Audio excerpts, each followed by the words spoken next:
Nick, are you ready to get us started off for whenever the mayor's ready to call to order? Yes, ma'am. I'm ready to go. Okay.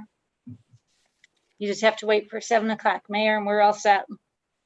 Okay. Thank you, Nancy. Thank you, Nick.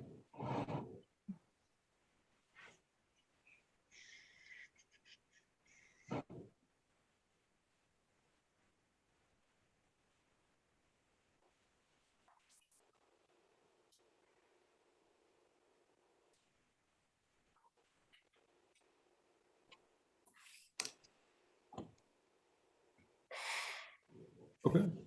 It is 7 o'clock, and I will call to order this regular meeting of the Mount Pleasant City Commission this Monday, August 23rd, 2021. And we'll stand for the Pledge of Allegiance.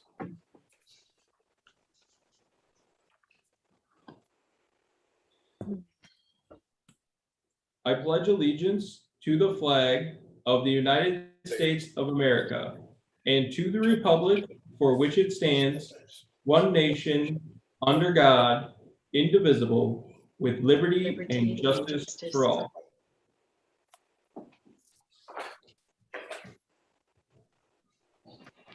Okay. All right. Clerk, can you take the roll? Commissioner Alsager? Good evening. I'm in Mount Pleasant, County of Isabella, State of Michigan. Commissioner Simon? I'm in Mount Pleasant, State of Michigan, Isabella County. Commissioner Gillis? Mount Pleasant, Isabella, Michigan. Commissioner Ronan? City of Mount Pleasant, County of Isabella, and the great state of Michigan. Commissioner Tolas? City of Mount Pleasant, County of Isabella, State of Michigan. Vice Mayor Petersbacher? I'm in the city of Mount Pleasant, the county of Isabella, and the state of Michigan. And Mayor Joseph? I am in the city of Mount Pleasant, the county of Isabella, and the state of Michigan. Okay. Tonight we have a proclamation recognizing the 150th anniversary of the Mount Pleasant First Presbyterian Church. Mayor, I believe we have someone in the meeting that will be accepting that proclamation, so I'm going to move him into the meeting. So, Mr. Miller, I'm going to move you up to the meeting at this point. All right. It may take him just a second to move in. Sure thing. All right. Okay, I think you're all set to go now. All right. I'm going to read the presentation or the proclamation, and then if Mr. Miller, if you'd like to add a few comments, I would encourage it. So, whereas the First Presbyterian Church of Mount Pleasant has been an active part of our community for 150 years since September 10th, 1871. And whereas the church has provided meaningful worship and music to God Almighty. And whereas the church has shaped many disciples of Jesus Christ through its numerous Christian formation opportunities for all ages. And whereas the church has played an integral role in supporting the community by opening its doors to many groups and agencies through outreach to the community. And whereas the church has been connected with Central Michigan University since its founding as Central Normal School and Business Institute. And whereas this church has been active in the community in 3 different locations and continues to strive to be a good neighbor. Now, therefore, I, William Joseph, Mayor of the City of Mount Pleasant, Michigan, on behalf of the City Commission and the citizens of Mount Pleasant, do hereby extend congratulations to the Mount Pleasant First Presbyterian Church on the celebration of 150 years in Mount Pleasant on September 10th, 2021, and offer our sincere appreciation for their lasting contributions to the Mount Pleasant community. In witness whereof, I hereunto set my hand in the great seal of the City of Mount Pleasant, Michigan, this 23rd day of August, 2021. Mr. Miller, did you have, would you like to say a few words? Sure. On behalf of the congregation of First Presbyterian Church, I would like to thank you for this proclamation. And we promise to continue to be neighbors and trying to help the city and all that we can do as we continue to open our doors and try to live as God has asked us to live, being loving neighbors and accepting people for who they are as God's children. Thank you very much. Thank you.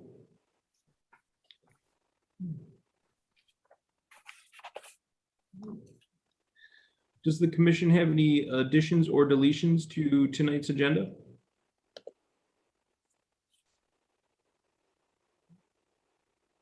I don't see any hands up, and so at this time I will open up the public input on agenda items. And if you're here with us by Zoom, you can go to the bottom of your screen and hit the raise hand button. Or if you're with us by phone, you can hit *9 and it will raise your hand. I do ask that people hoping to make comment state their name and their address for the record. And we do have 3 public hearings tonight, so there will be additional times to talk about items that have public hearings this evening. First, we have Andy with their hand up. Andy, you should be able to unmute and speak at this time, I believe. Hello, can you hear me? Yes, we can. Great. Good evening, commissioners. Yes, my name is Andy Blom. I'm a resident of Mount Pleasant at 1304 East Lincoln Street. And I'm here tonight to speak on behalf of the Mount Pleasant Area Diversity Group in support of the resolution on tonight's agenda.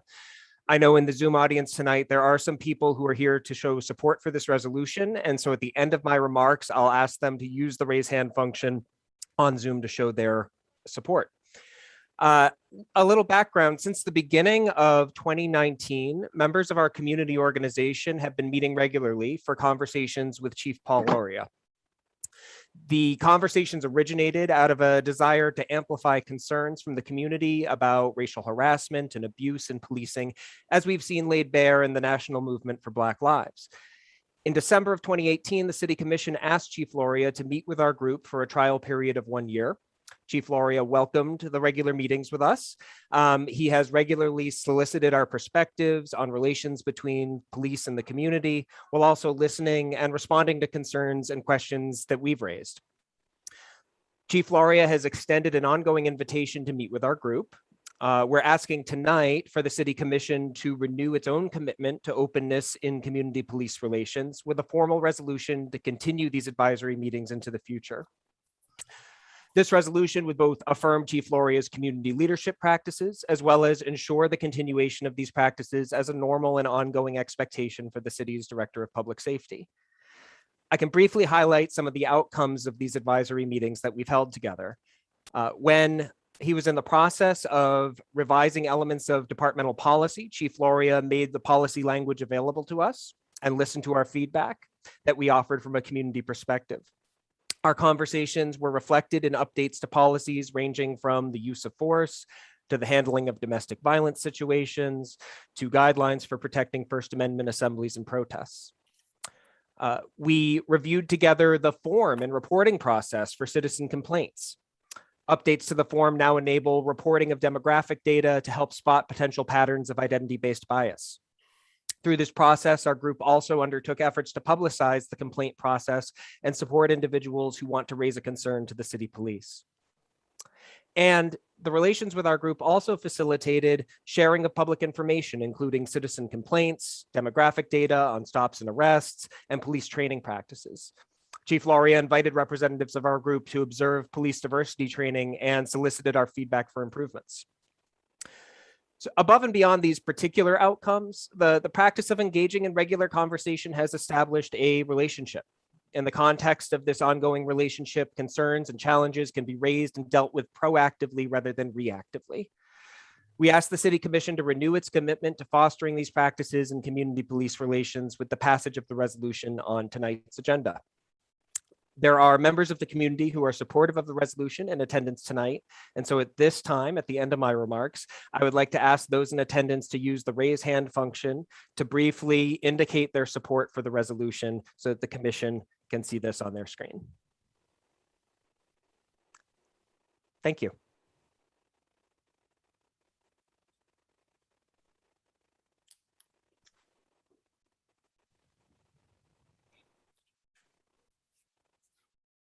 And Mayor, I would just indicate for those who are watching maybe on YouTube that may not be able to see that at one point in time, there were 20 hands that were raised in response to Mr. Blum's request, just so we have that in the record. Thank you, Manager Ridley.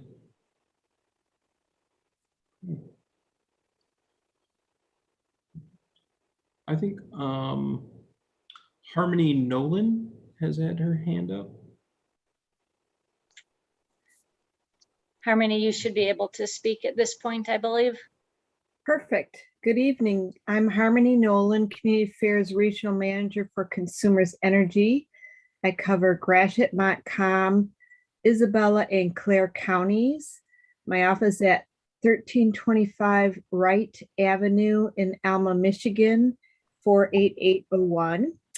And I wanted to let the commission know and any residents that are listening that Consumers Energy will be offering free ice cream cones to anyone that would stop by Doozy's this Thursday, August 26th from noon to 4 p.m.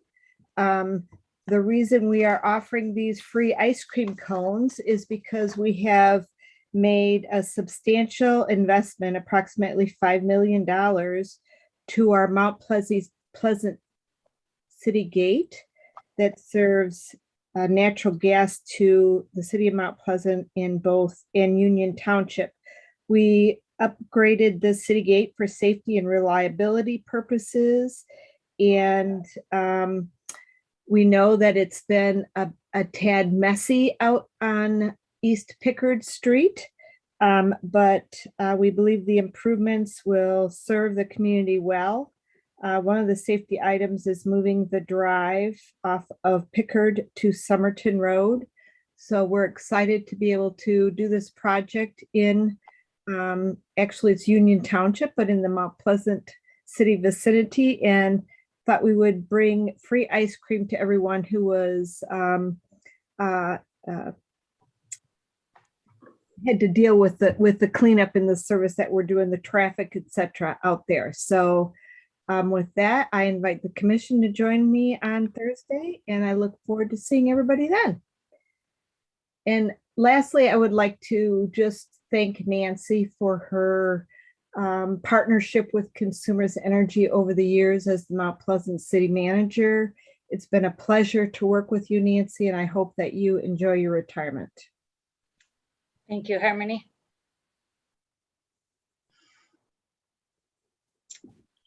Okay. Well, we're all looking forward to some ice cream from Doozy's. All right. So Mayor, I'm not sure on the other hands that are raised, how many of those just didn't get lowered based on Mr. Baum, or how many actually want to speak. So I'm not sure if you want me to, I can lower all the hands and ask them to raise their hands again if they actually want to speak. Would that be the way you want to approach it? Yeah, we can try that. Okay.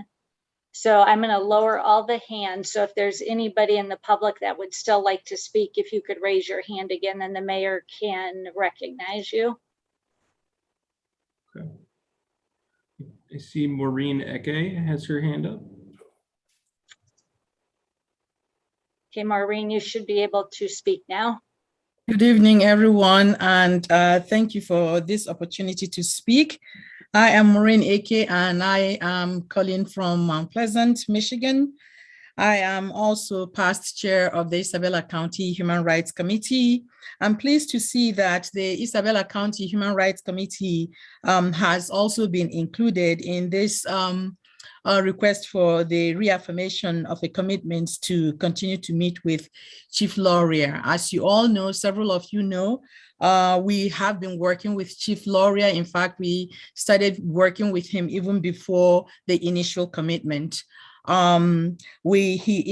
has an open invitation to attend the HRC's monthly meeting.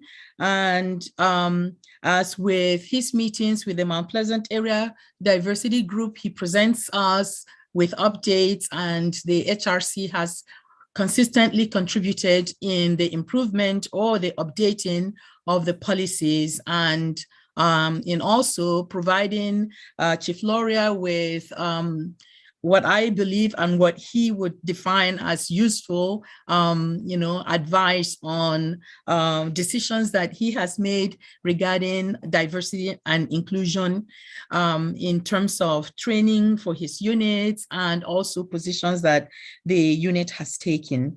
In addition to these issues or these contacts, we have co-presented, co-sponsored with Chief Laurier's office, Let Peace Reign event. We are also co-sponsoring this year's event. And Chief Laurier and I have presented on invitation by the past or the previous AVP for diversity. We have presented on our collaborative work in relation to, community policing and just simply, co-community work collaboration. So I am pleased to see this. It is an important relationship, and I hope that we, continue it, not just simply for 1 year, but really, just make it permanent. I think it is important, rather than come back next year to request a recommitment. I would suggest that we just simply, consider this and, a permanent relationship, and, make it part of the city's attempt to work with the various organizations in this city that are interested in, diversity and inclusion, human rights, civil rights, which would include, community policing and other areas in which we find ourselves collaborating. I don't see a need to come back again next year, given that it's already working and that we do see, the impact of this relationship, in the community. So why not just simply make it a standing or a permanent, relationship with these, two organizations, or, 3, but right now 2. That's all I have to say. Thank you again. And I do acknowledge you for really having the courage and the spirit to actually make this happen. Thank you.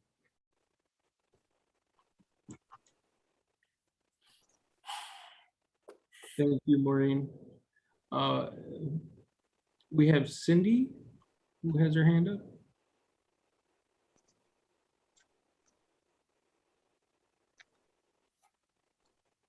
Cindy, you should be able to speak at this point now. Okay, I'd like to address the special assessment. I don't know if this is the appropriate time or they're later in your agenda. Cindy, you can address the commission now, but we do have a public hearing that will have a public comment section about the special assessment. So, but yeah, I'll let you speak if you'd like to. Okay, that would be good. All right, Sacred Heart Parish received notice of a special assessment district, and our preliminary cost share is almost $22,000. And we are vigorously protesting this street lighting project. And for several reasons. One, and primarily, we do not believe there's any necessity for this. In 2019 and in 2020, we actually had a safety and security project. We spent hundreds of thousands of dollars. We worked closely with the Mount Pleasant Public Safety, but we wanted to get our schools and our premises to be top-notch, secure locations. And lighting was never brought up as an issue. We believe our lighting is adequate. So that was one of our major concerns. And the second thing, this is a lot of money. We're a nonprofit organization. And just to come up with $22,000, I think it's an unnecessary burden on us. We're not a commercial enterprise. We're a 501c3 nonprofit. And we think that all of the money, the 100,000, the total project could be better spent perhaps in other areas of Mount Pleasant where outdoor lighting maybe is needed more. And third, we are concerned, we don't really want light poles on our property on Illinois Street. It's going to cause obstruction for snow removal. This will hamper snow removal efforts. We'll probably have to do some hand shoveling and so forth, which could increase costs. We think it's going to impact foot traffic to some extent as people exit out of the gym and the parish hall. And it's going to cause problems, we feel, with pickup and drop off. I did talk with the city engineer. She said there is some flexibility of where we can move poles, but we just think wherever the poles are, they're going to be a problem. So we would really not prefer to not have poles at all. And I think our last comment we'd like to make is my understanding is we're a civic zone and we're being assessed as if we're a commercial zone. So we're really asking that this whole project be reconsidered. I also talked with Listening Ear. I met with their executive director. They have concerns also from the budgetary standpoint and the need. So again, just asking, I guess, to really take a good look at this and really determine if this is the best use of taxpayer money and Sacred Heart money as well. So I appreciate that. I guess if you have any questions, feel free to let me know too. All right, thank you. Appreciate the opportunity to speak with you. Thank you, Cindy. Manager Ridley, did we have any emailed comments to the commission? We do have one, Mayor, but it's related to one of the special assessment public hearings. So I think I will hold on to that until that public hearing, if you're okay with that. Yeah, that would be fine. Thank you. At this time, I don't see any other hands up in the attendees section, so I will close the public input on agenda items at this time. And next we have our receipt of petitions and communications. So I'll hand it over to Manager Ridley. Yes, in this section of the agenda tonight, you have our standard report on the pending items. And attached to that report this time was the information that was requested at your last meeting regarding the status of the current marijuana establishment licenses, both for medical marijuana and recreational marijuana. So that information is actually available on our website, and it's updated on a fairly regular basis as we have applications come in. But I provided in your packet the information that was as of August 18th. I don't think anything has changed since then, but if you wanted an updated list, it would be on our website. And if you just search under marijuana, it gets you to that page. And then we also, under your receipt of petitions and communications, we have the July minutes of the Planning Commission and the July minutes of the Economic Development Corporation Brownfield Redevelopment Authority. And then throughout the day, there were 3 communications that were sent to the city manager's office. But again, those are related to your public hearing. So I will go over those when you get to that public hearing as well. So I have 4 more communications that I will share with you during the public hearing process. Thank you, Manager Ridley. Next is our consent calendar. Are there any items that the commission would like to remove from the consent calendar? Commissioner Toles? I'd like to remove number 14. Okay. Item number 14 will be removed from the consent calendar.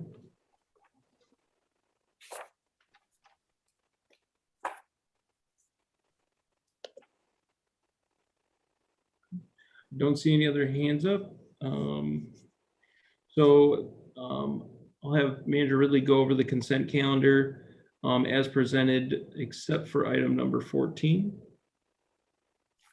Okay, you're going to have to listen to me for a bit because there's a number of items on this consent calendar. So what we have is approval of the minutes of both your regular meeting and the closed session of August 9th. And then we have 4 bids for your approval this evening. The first 2 of them are actually 2-year bids. So our annual cost for each of them is actually under the 20,000 contracting authority. But because the contract is for 2 years, they exceed the contracting authority, and that's why they're in front of you this evening. So the first one of those is for our regular tree trimming and removal of the trees, particularly in our right-of-ways. And we received 2 bids, and we're recommending the low qualified bid of F&K Tree Service. They've been our contractor previously, and we've been very pleased with their work. So we're recommending awarding of that contract at a rate of $150 per hour for trimming and $200 per hour for removal. And as indicated, that would be for the calendar year 2022 and calendar year 2023. The second bid is also a 2-year bid, and it's part of our regular bid process. And this is for grounds mowing of various city-owned property throughout the city. And we've received 1 bid, and it was from the contractor who's done this work for us for multiple years now, and we've been pleased with his work as well. And the rate is $325 per week during the mowing season, which is approximately 22 weeks long, for boulevards, islands, and outlots, and $397 per week for sections of the Mount Pleasant Center. The third bid is for the purchase of equipment for our one of our plow trucks that was replaced earlier this year. And as you may recall, we always purchase the chassis. And then once we know what the chassis is, then we bid the equipment and the lighting attachments that will go on that chassis. So we're recommending award of the bid for the equipment and lighting to Schultz Equipment, who was the sole bidder. No, I'm sorry, we had 2 bids on that. They were the low bidder. And the total amount for that would be $76,737, which is within the budgeted amount for that purchase. And the last bid is for the replacement of our lab hoods at the Water Resource Recovery Facility. And this is the one where we had 1 bid that was received, but it met all of our specifications. So we're recommending award of that to Thompson Scientific for $23,653, and adequate funding exists in the tribal 2% funds that were received for that project. Then we have 2 traffic control orders for you this evening to consider for final approval. Both have been in place for 90 days and no comments have been received regarding them. And the first one relates to overnight parking lot in parking lot 10, which is the parking lot west of the town center lot. And the second is to restrict parking lot in the cul-de-sac on Sansoti Street so that trucks can adequately maneuver. The next item is asking you to confirm the voting delegates for voting at the Michigan Municipal League Annual Conference. You'll recall every year we have the ability to vote on some items at the annual conference, and the MML actually needed their response of who our voting delegates would be last Friday. So based on consultation with the mayor and vice mayor, we submitted the names of Vice Mayor Amy Petersbacher as the voting delegate and Commissioner Alsager as the alternate, because the 2 of them are attending the conference as well as Commissioner Ronan. So we're asking you tonight to confirm Amy and Mary as the voting delegate and the alternate voting delegate. The next items are to ask you to set public hearings. And the first one is earlier this year, you took action to recommend to the state that the state rescind the last 3 years of an approved industrial facility tax abatement for the building in Industrial Park South that DACO is currently located in.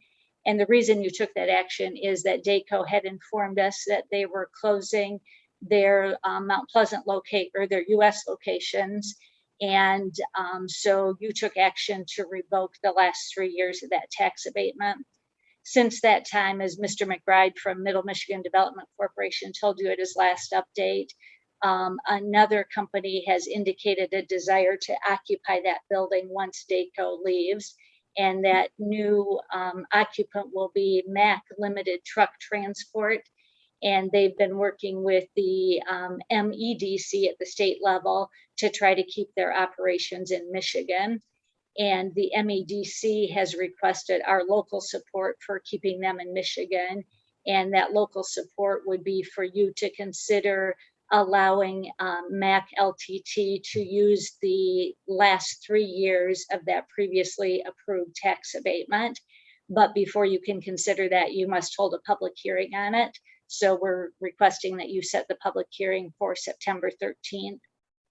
And the second public hearing we're recommending that you set is for our industrial pretreatment program. And this is required through the state economic, I can never remember what EAGLE stands for off the top of my head, but it's required by the regulatory agency. And we previously hired a engineering firm to do the necessary surveys and research to develop our plan in compliance with the EAGLE's requirements. And that plan is now complete and a public hearing is required before it can be adopted. And in addition, it requires changes to our sewer ordinances to implement it. So we're asking that you hold one public hearing on both the program and the sewer ordinance amendments. And we're suggesting that be set for September 27th because the state has a 30-day public hearing requirement. And I should note that in my memo, I said that there was only one business that we were aware of in Mount Pleasant that may be impacted by that new program. And I should have indicated that as we learn more about the marijuana grow operations, there seems to be some increasing likelihood that the grow operations may have some additional requirements under that regulation. So we've had some initial conversations with those grow operations to provide that notice to them. And then the last public hearing we're asking you to set tonight is for a public hearing on a redevelopment liquor license for the Pleasant City Coffee location on West Broadway. You previously approved an off-premise wine tasting license for that location, but as they worked through the process with the Liquor Control Commission, it ended up that that form of licensing did not work to meet their needs or the needs of the wine supplier. So they've withdrawn that request and instead are looking at a redevelopment liquor license, which is appropriate for that location and based on their business plan. So we're recommending a public hearing for September 13th. My memo had a date of September 12th, but that was just a typographical error. We're not going to make you come in on Sunday for that public hearing. We're asking you to set it for September 13th. And then the second to last item on the consent calendar is earlier this year, you approved a contribution toward the lighting at Hannah's Bark Park towards fundraising that the Friends of the Dog Park was completing. And we've learned that they've raised the necessary funds and are ready to move toward installation. So we've drafted the standard agreement we have with partner organizations regarding those lights, and the city attorney drafted it consistent with what we've done with Little League. So we're recommending you authorize the mayor and the clerk to sign the agreement as presented. And lastly, you will be happy to know is approval of payrolls and warrants.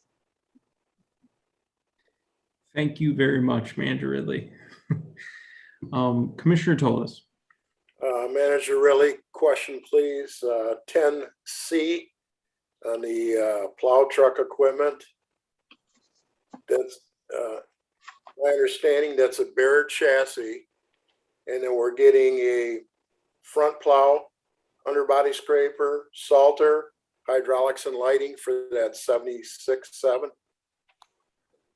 I'm going to ask Jason Moore to join us, Commissioner Toles, because I don't want to guess at the answer to that. So I'm going to move him into the meeting real quick. Thank you.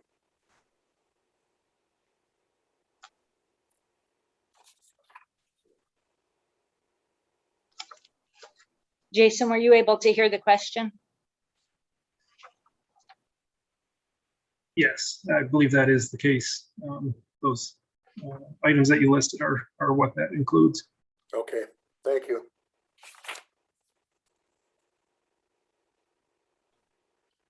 And I will also make a motion to approve the consent calendar as presented, please.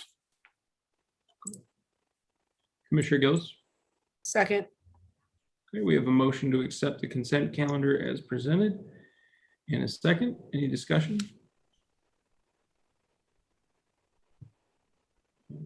Commissioner Gillis. All right, we can vote on the consent calendar then. Commissioner Ronan, Yes. Commissioner Alsager, Yes. Commissioner Tolas, Yes. Commissioner Gillis, Yes. Commissioner Simon, Yes. Vice Mayor Perschbacher, Yes. Mayor Joseph. Yes. Motion carries 7-0. Next part of our agenda, we have 3 public hearings. The first public hearing is item number 7, which is an ordinance to amend Chapter 97, Parks and Recreation, and to consider approval of the same. Manager Ridley, would you like to give a brief overview before I open the public hearing? Sure, Mayor. Earlier this year, you approved changes to this chapter of the ordinance based on recommendations from the Parks and Recreation Commission. And after your approval, it was noticed that somehow in our cutting and pasting that the penalty section was not included in the final draft that was brought forward to you for approval. And that section includes the items that are listed as misdemeanor penalties. So we brought it forward to you to hold a public hearing on adding that back into the ordinance. There is no change to what was previously in that section of the ordinance, and the Parks and Recreation Commission has reviewed it and recommends approval. So after holding the public hearing, we recommend you approve the ordinance change as presented. All right, we'll now open the public hearing. And if you're with us by Zoom, you can go to the bottom of your screen and hit the raise hand button. And if you're with us by phone, you can hit *9, and I'll recognize you for public comment. We ask that you state your name and your address for the record. Manager Ridley, did we have any emailed comments on this public hearing? No, sir, not on this one. Okay.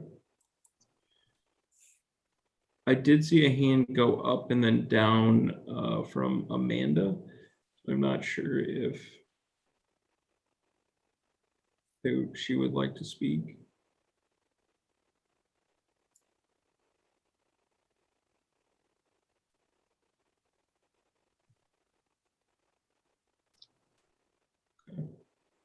Okay, her hand is back up. So.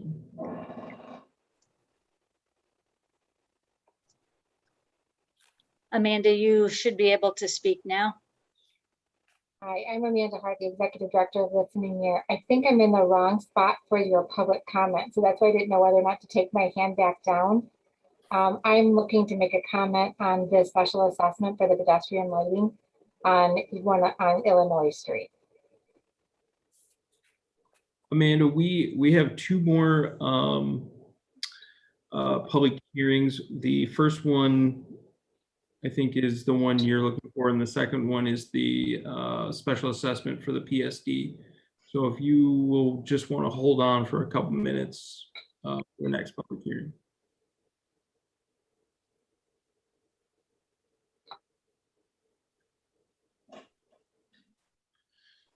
Commissioner Tolas? Do we have any more comments, Mayor?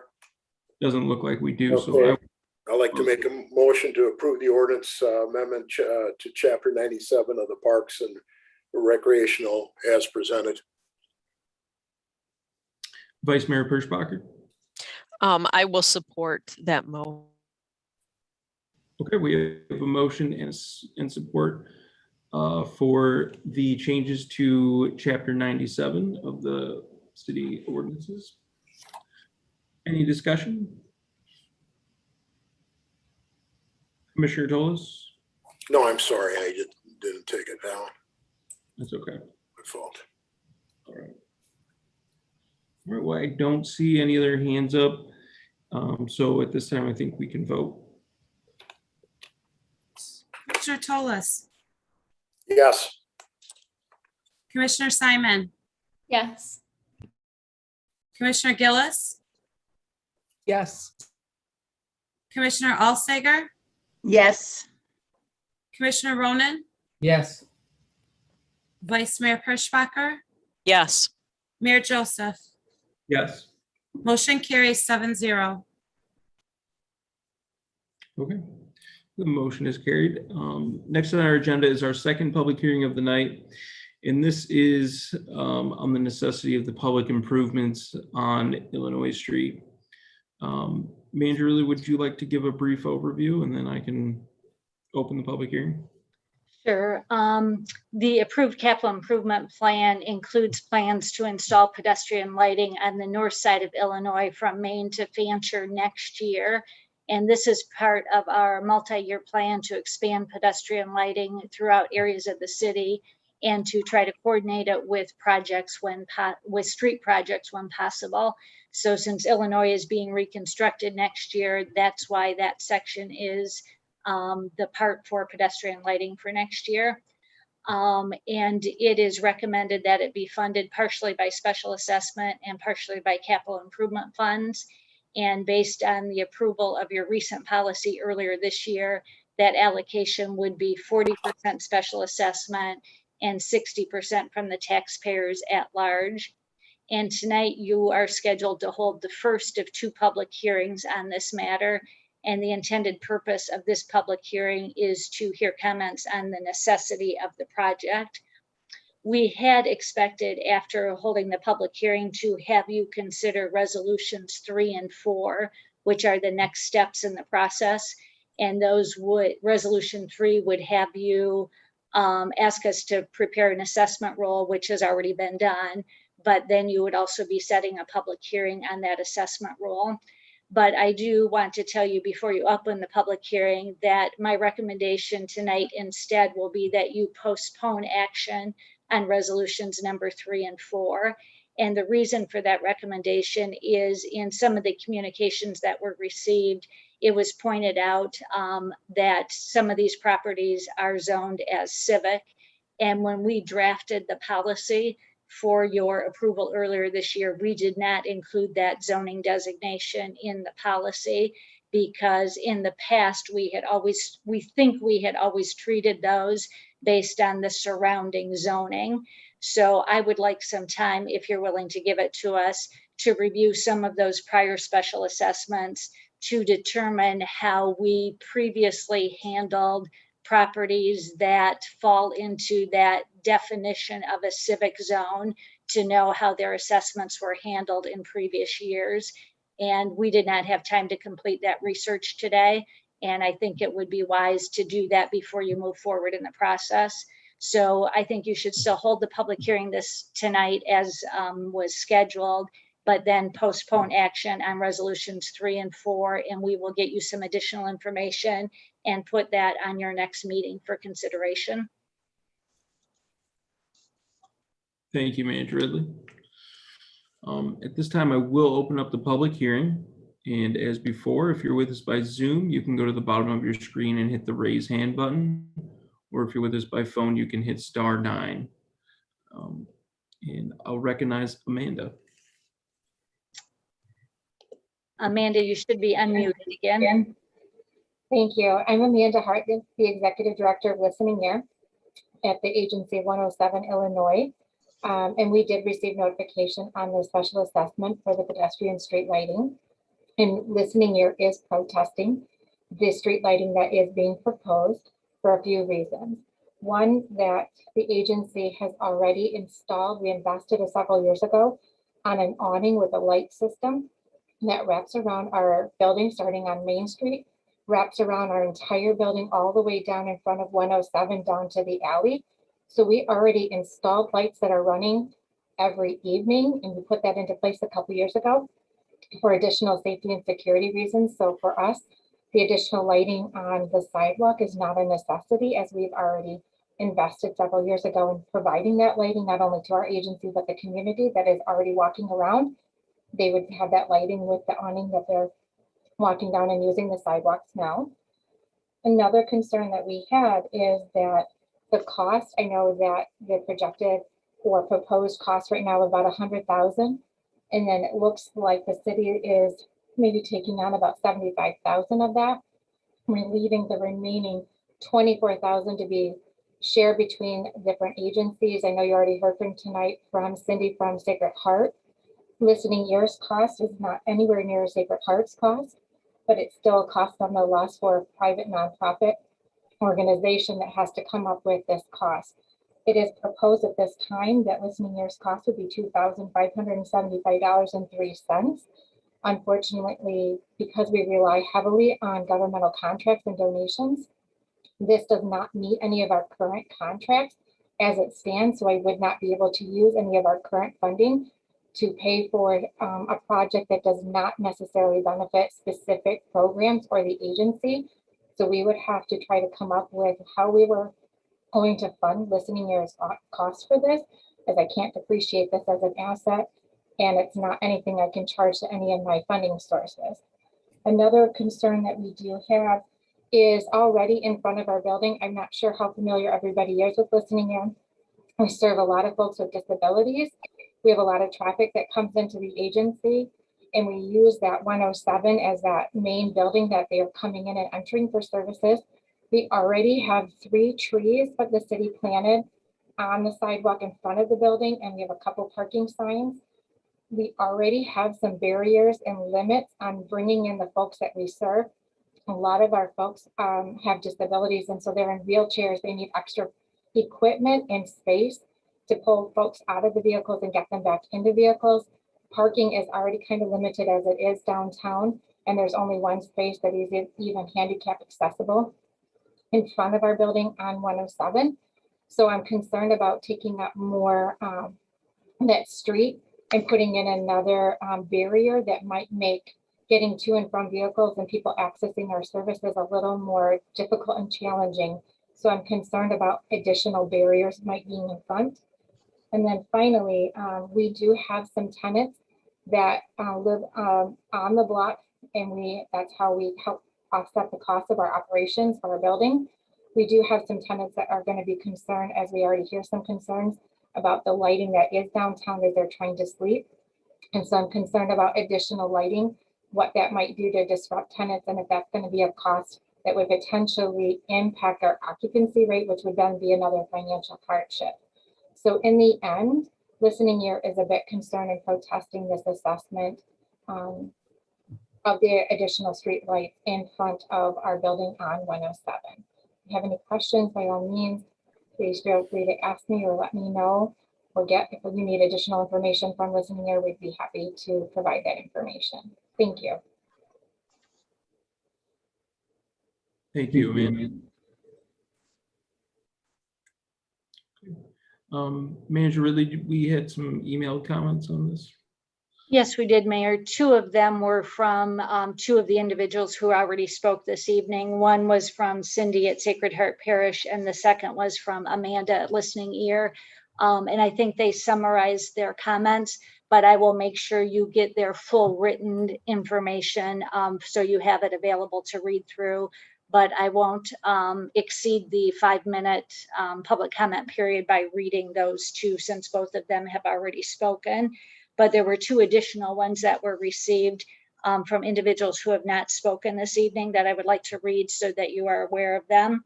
The first one is from Jim Wojcik, who is the chairperson of the Finance Committee at Sacred Heart Parish.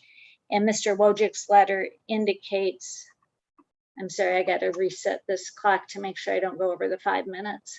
Okay. I don't think I will, but I just want to be safe. His letter says, please consider this an official objection to the creation of a special assessment district for lighting on Illinois from Main Street to Fancher Street. Currently, there are already streetlights at the intersections of Main and Illinois, University in Illinois, Franklin in Illinois, Lansing in Illinois, and Fancher in Illinois. A drive along Illinois between Main and Fancher shows no benefit to increase lighting for the area. There are only 4 residential houses in the stretch. The rest of the drive is comprised of 3 parking lots, a playground, the Sacred Heart Parish, which has outside lighting when it's in use, the north and non-entry sides of both the Chippewa River District Library and the Frontier Communications Building, and a few office fronts between Main and University. The parking lots are daily use parking lots and rarely used in the evening. The same is true for the businesses in that short stretch. Frankly, it seems nonsensical to spend more than $100,000 to light a stretch of road that already has lighting and would seemingly have little additional benefit to the neighborhood. In addition, the project places undue financial hardship on several nonprofits, i.e. Sacred Heart Parish, Sacred Heart Academy, and Listening Ear. It is our hope that the city will reconsider implementing this project and use its resources for other high priority projects. Thank you for your consideration. And then the fourth communication that was received on this topic was from Mike Kostreva. And Mr. Kostreva originally sent the communication to City Planner Jacob Kane and then forwarded it to my office. So it starts out, "Hi, Jacob," but it's intended for the City Commission. And his comment says, "Yesterday at the Sacred Heart Big Picnic, I heard about the lighting of the Illinois project that is going to cost Sacred Heart Academy $22,000 as apparently their share of the bill. After undergoing a recent very expensive safety assessment, it should be no surprise to you that Sacred Heart Academy is not in favor of this and that they see a meaningless, no impact lighting proposal. The safety assessment made no mention of any lighting deficiency in Illinois, according to Cindy Kalazewski. I hope I said Cindy's name correctly, who's the CPA controller of Sacred Heart Academy. I too agree with them. As somebody that is around Illinois Street and the Sacred Heart Gym all the time, never once have I thought that the street is either dark and not lighted enough or not beautiful enough. I am in favor of the beautification of Mount Pleasant, but I'm not in favor of this project. Regards, Michael Kostreva." So those are the written communications that have been received. And as I indicated, I'll get copies of those out to the full commission so you can read all through those.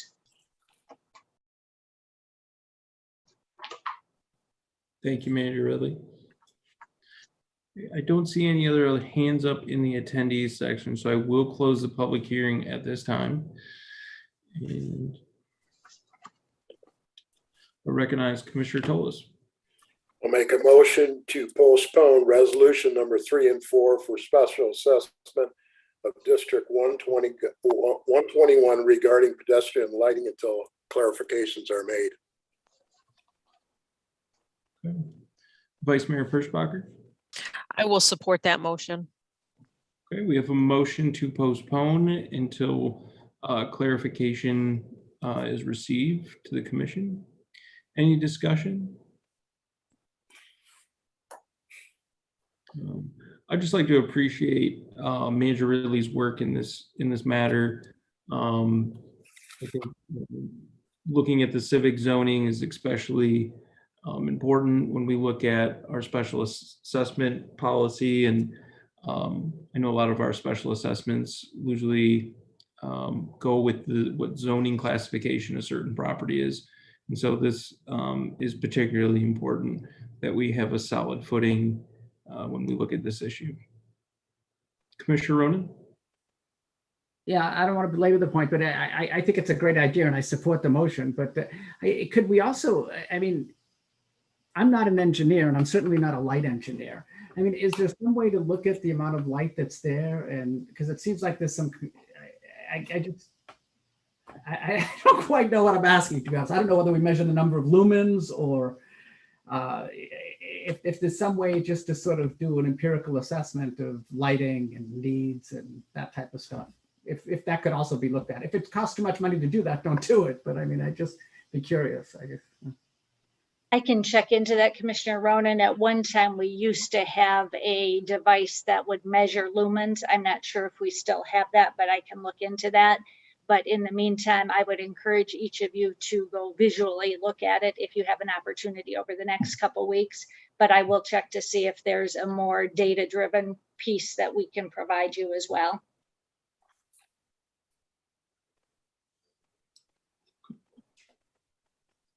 Without any other hands up, I think we can vote on the motion to postpone until we get further clarification.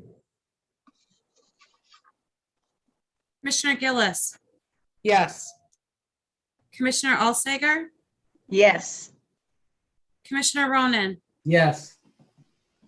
Commissioner Simon, Yes. Commissioner Tolas, Yes. Vice Mayor Perschbacher, Yes. Mayor Joseph. Yes. Motion carries 7-0.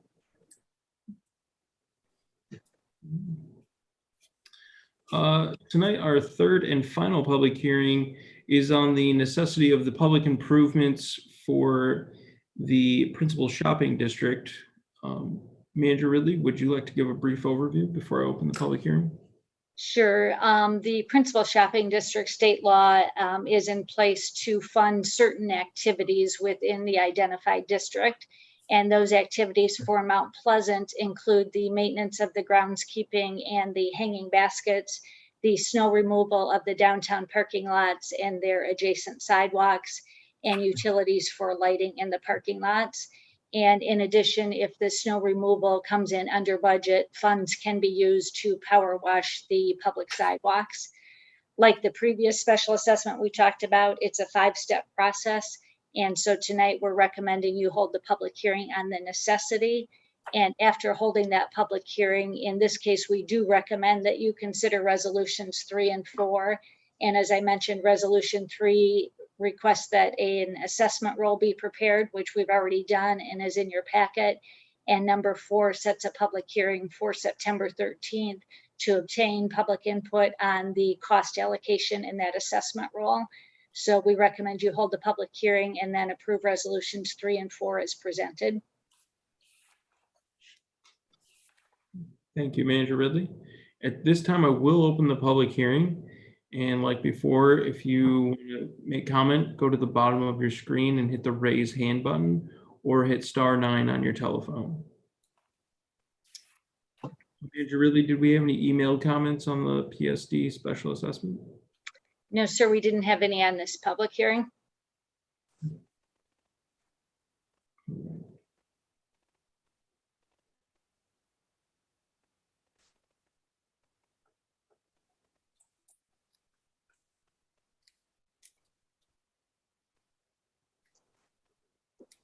I don't see any hands up in the attendees section. And so at this time, I will close the public hearing. And I will recognize Commissioner Tolas.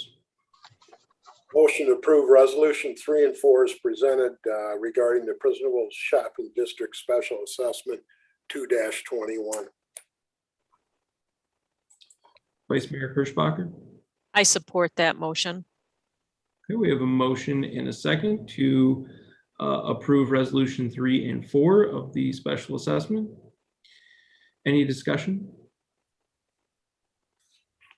Commissioner Alsager. I mostly have a question. I noticed a lot of, personal addresses and businesses on this, but I also noticed there is a church in there, and might they have the same objection as was objected to during the lighting discussion? Good question, Commissioner Alsager. I think that one is slightly different because in the past I know we have done special assessments throughout the entire principal shopping district, regardless of zoning that's in place.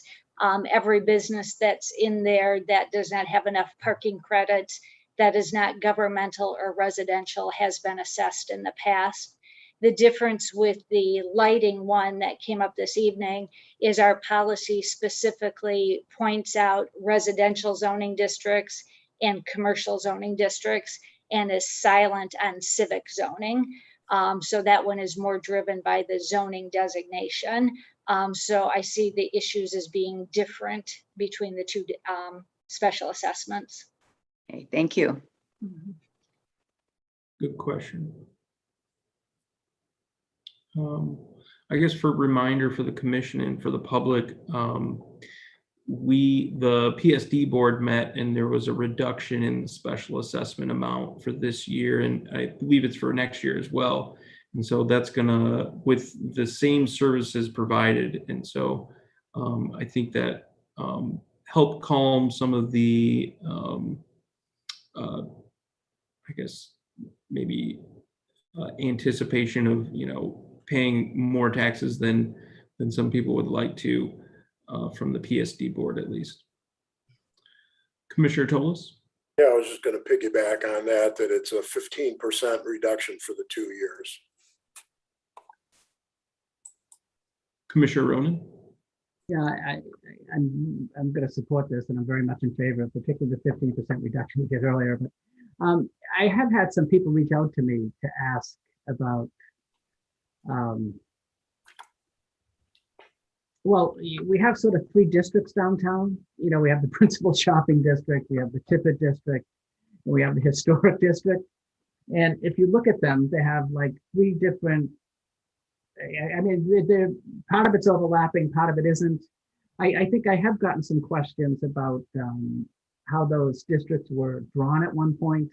And I guess I'd like to suggest that at some point, so this is a side issue, I guess. I would like to suggest at some point that the commission do a work session to sort of look at these 3 different districts and try to think about why are they the way they are, and is there some way to make them more, I don't know, they don't have to be the same, or they don't have to be identical, but at least to have a discussion about why they exist the way they do, and what are the businesses there, and what are the properties there. So I'm gonna vote for this. I support it, but I'd like at some point to get that on a work session.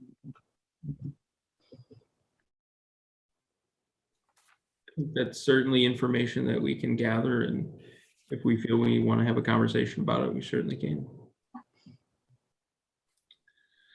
All right, I don't see any other hands up, and so at this time, I think we can vote on the motion to approve resolutions 3 and 4 regarding the principal shopping district special assessment.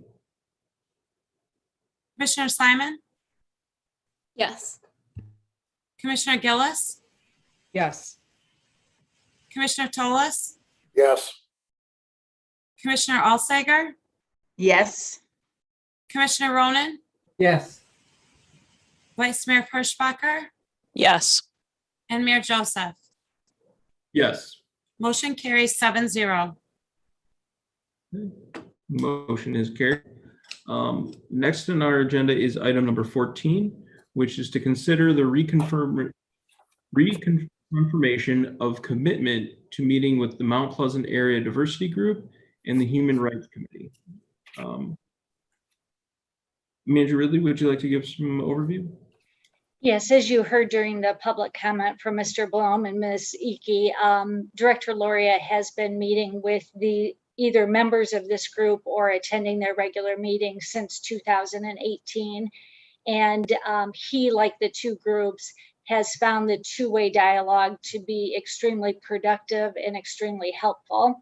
And when the City Commission first took action on asking these conversations to take place and report at the end of the year, there was really no end date in when those meetings should end or how long they should occur for. So we've been continuing to do them, even though we did annual reports both at the end of 2019 and the end of 2020.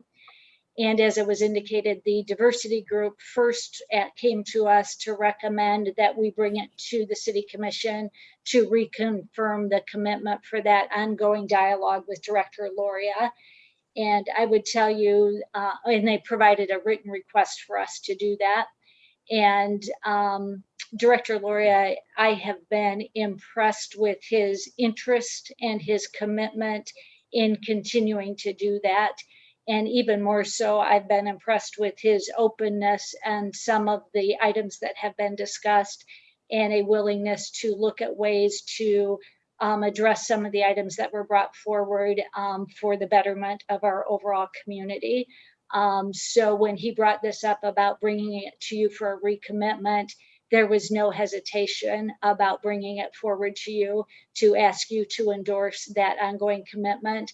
The only pause we had is that if we were going to do it with the diversity group, that we should probably also reconfirm the commitment to the Human Rights Committee. So with their approval, we did modify the request to include both of them in the request before you this evening. And the request before you this evening does not have an end date in it. It's assumed that it would be an ongoing commitment to have those dialogues. So we recommend you approve the resolution that, or the motion that we've drafted for you this evening that would confirm that commitment, which to have Director Loria continue to meet with them on a regular basis with both groups and to provide an annual report. Thank you, Manager Ridley. Commissioner Alsager? I move to support the reconfirmation of the regular meetings with the Director of Public Safety and the Mount Pleasant Area Diversity Group and the Human Rights Committee to accomplish the activities as presented. Thank you. Commissioner Ronan? Yeah, I'd like to support Commissioner Alsager's move. I support it. Thank you. Do we have a motion? Oh, I'm sorry. No, go ahead, Manager Ridley. I'm sorry to interrupt you. I was just going to indicate that Director Loria is on the call tonight. So if you have any questions for him, I can move him into the meeting if you'd like to, but I apologize for the interruption. No, that's all fine. And yeah, Paul, we have some questions for Paul, certainly. Move him into the meeting. But we do have a motion to support the reconfirmation of the regular meetings with the Director of Public Safety and the Mount Pleasant Area Diversity Group and the Human Rights Committee. Any discussion? Commissioner Toles. I will not be supporting this for two reasons. I don't like the draft of the agreement of the second paragraph, second half, and also it's open-ended.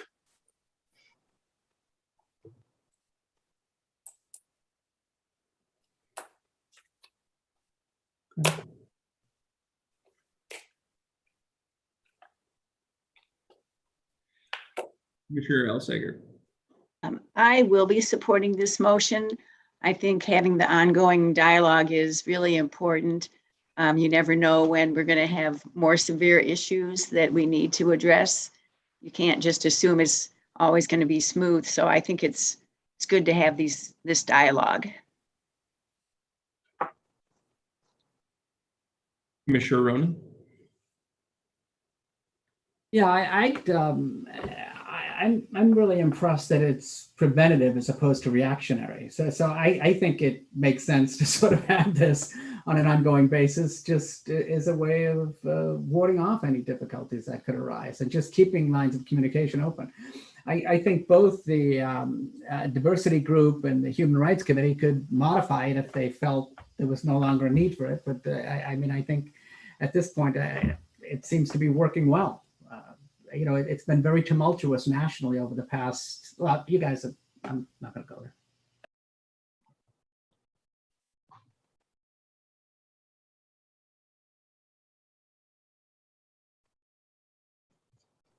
I want to say that this reconfirmation has my fullest support. I think in the last year and even before that, we've seen how relationships between police departments and communities has been strained. And I think that when we see communities that have strong relationships with their police department, that when bad things potentially happen, that there is a more level of understanding and on both parts, the community and the police department. And you know, from everything that I've seen in the last year and a half from municipal trainings and even from other, you know, police professionals, communication with your community is so vital. I can't overstate how important that is, especially in our community where we have a very transient young group of people who are always in and out of our community. And I know if you talk to any CMU police officer, they will always reiterate how important it is to establish relationships with student groups and to maintain those relationships throughout the years, because every few years it's a different face that they're talking to, maybe even every year. And so for our city police officers, and especially for Paul, to keep these relationships open and to hear concerns from both of these groups, I think is vital. And I think Paul's commitment to both groups and to the idea of keeping those lines of communication open is a testament to not only what the industry is saying, but just his personal commitment to say that, hey, I want to do the best job that I can, and I want the Mount Pleasant Police Department to do the best job that they can. And so this, for me, really solidifies part of that commitment. It's part of that commitment on an everyday basis for police officers to be in their community, doing the best job to balance public safety and concerns about, police violence and other, related just issues that come with community policing. And I would like to say that actually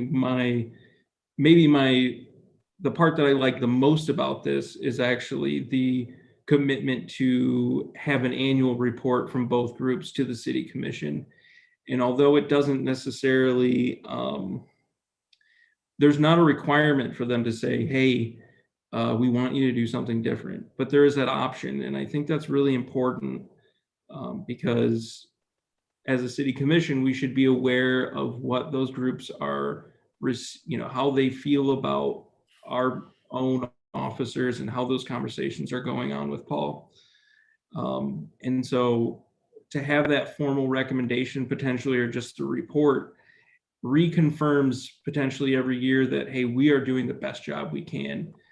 And so I'm going to be fully supporting this, and I'm glad that things in the last couple of years have gone really well between Paul Luria and these groups, and that it's been a very positive relationship.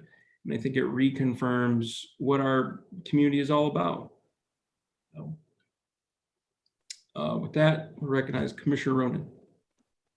Yeah, I'm probably belaboring the point, but we get a lot of people at the university, a lot of students that come from all over the country. I mean, they're not just from Michigan. And their relationship with the police, and they're in Chicago or Detroit, or their different areas can be, I think this is just a phenomenal, at least from a faculty member's perspective. I mean, it's just a phenomenal presentation of the types of things that are sort of state of the art, where they're getting ahead of the curve. And I think Director Luria and the diversity group should receive at some point some formal acknowledgement of the great work they've done. So I won't talk it about, but I can't think of, I mean, they're just doing a fantastic job. Commissioner Toles. Is Director Luria with us right now, so I can ask him a question, please?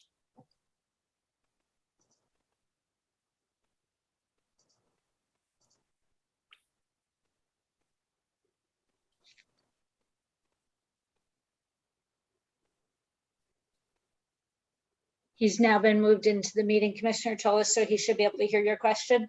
Thank you. There. Director Luria, got a question for you, please. Yes, sir. In looking at this draft that was drafted by the groups, the director will receive advice from the MPADG and the HRC and respond to reasonable requests for information. My question to you is, what is a reasonable request? Well, I think that each one of the requests are measured on what information is gleaned, and really we have framework for that through freedom of information, it is no more than what that act itself would allow. So in all their requests have been extremely reasonable for both groups. I don't find them to be trying to get more information than what is permitted to get by law. So that would be what I would consider reasonable. Okay, thank you for that clarification. And I got one more point to make. I think we're interconnecting CMU police and city police. And what I'm looking at is the stats that we had of 8,900 calls that I mentioned before. And out of the 8,900 calls, we had 4 written complaints and none were race related. So our police department does a superior job, and I don't see where we keep having a problem. I don't know if we're trying to invent problems or, if CMU's got a problem, that's their police department to handle that problem. But on our side, I think it's a stellar job. That's all I wanted to say.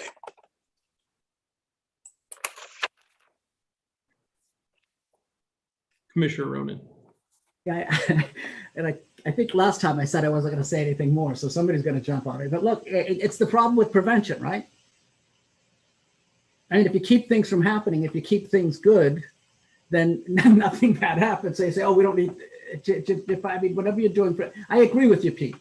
When I look at those numbers, I could easily say, hey, George, I'm saying, yeah, I'm for prevention, but where's the problem? Our department head does a superior job, and those officers do a superior job. If you had problems with multiple written complaints, I could say, hey, we got to do something about this. But this man and his officers do a superior job. That's the only point I'm trying to make. I agree with you.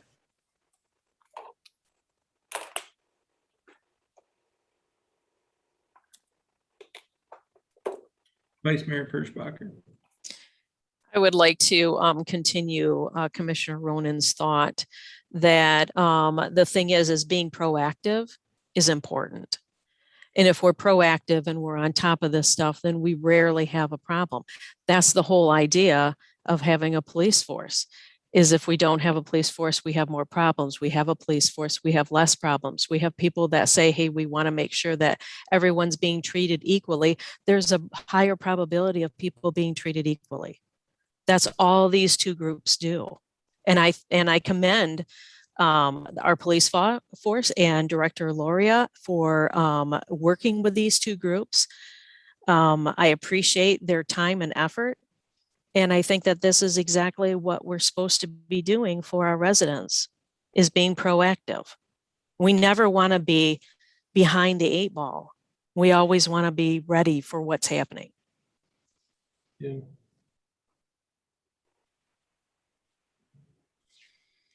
Yeah, I think one thing that I've heard is that citizen boards who interact or have some interaction with public safety directors or police chiefs, that sometimes those boards have antagonistic relationships because there is basically suspicion on both sides that, hey, they're trying to frame me as a bad guy and the other person feels the same way about the other party, right? And that's been a problem all across the country. I think we are in such a great place to have not that issue, because we have a police force and we have a director who sees the value in that relationship building. We also have two groups who see that value and try to continue that. And so I think that, if anything, I think we can all walk away today from this feeling very positive that we're a step ahead of many communities in this country and that we're on the right track. I think with no other hands up, I think we can vote on approving the reconfirmation of the commitment to meeting with the Mount Pleasant Area Diversity Group in the Human Rights Committee. Commissioner Alsager. Yes. Commissioner Ronan. Yes. Commissioner Simon. Yes. Commissioner Tolis. No. Commissioner Gillis. Yes. Vice Mayor Petersbacher. Yes. Mayor Joseph. Yes. Motion carries 6-1. Okay, motion is carried.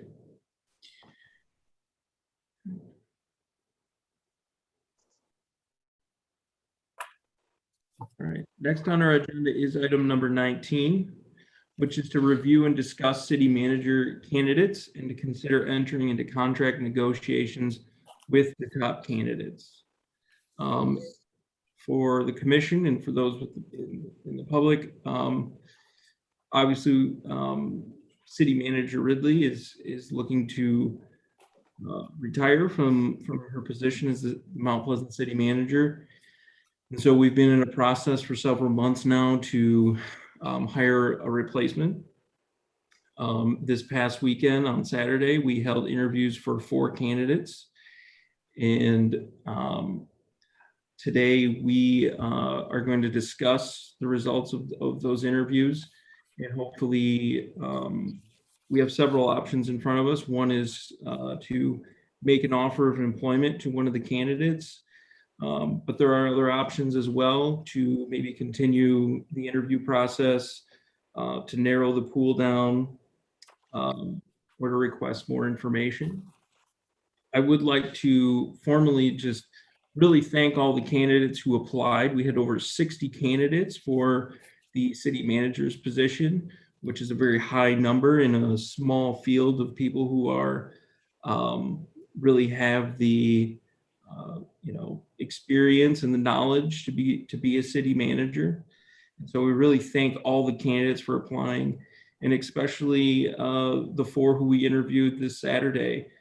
It was very obvious to me that all the candidates were very well informed, did a lot of work to learn about the city of Mount Pleasant, and care very deeply about becoming the next city manager for the city of Mount Pleasant. I guess I would like to, if other city commissioners would like to thank the candidates for all their hard work and dedication. I think that might be the first step we do tonight. I would like to remind the commission that Frank Walsh, who we hired as our to assist us in our search, is with us tonight. But first, I'd like to just give gratitude for all of the candidates who really applied and did a lot of work to be here. Vice Mayor Petersbacher. Actually, I think Commissioner Alsager had her hand up first. Oh, yep, she did. Thank you. Okay, thank you. I do really appreciate that we had 4 quality candidates brought to us, and that's a testament to Frank and his team that they did the due diligence to bring us good candidates. So I'm thankful on both ends of that to have a good management company to help us, and then 4 really good candidates that came and took their time to be with us. So I'm saying thank you very much. Vice Mayor Petersbacher. Yes, I'd like to acknowledge the 4 candidates that came in and interviewed. Diverse backgrounds, great candidates, lots of things to think about when we were, when all of us were mulling it over individually this weekend and thinking about all the things that we need for a city manager, and how each one of these had parts of who they were that would make a city manager. If we could take a little bit from each of them, we would create Nancy again. I really, truly believe that. But I was very grateful to Frank for bringing us these excellent candidates. And I can't, I certainly would not have wanted your job, Frank, because that was a lot of work going through 60 plus candidates to find the ones that would be perfect for us. I appreciate that.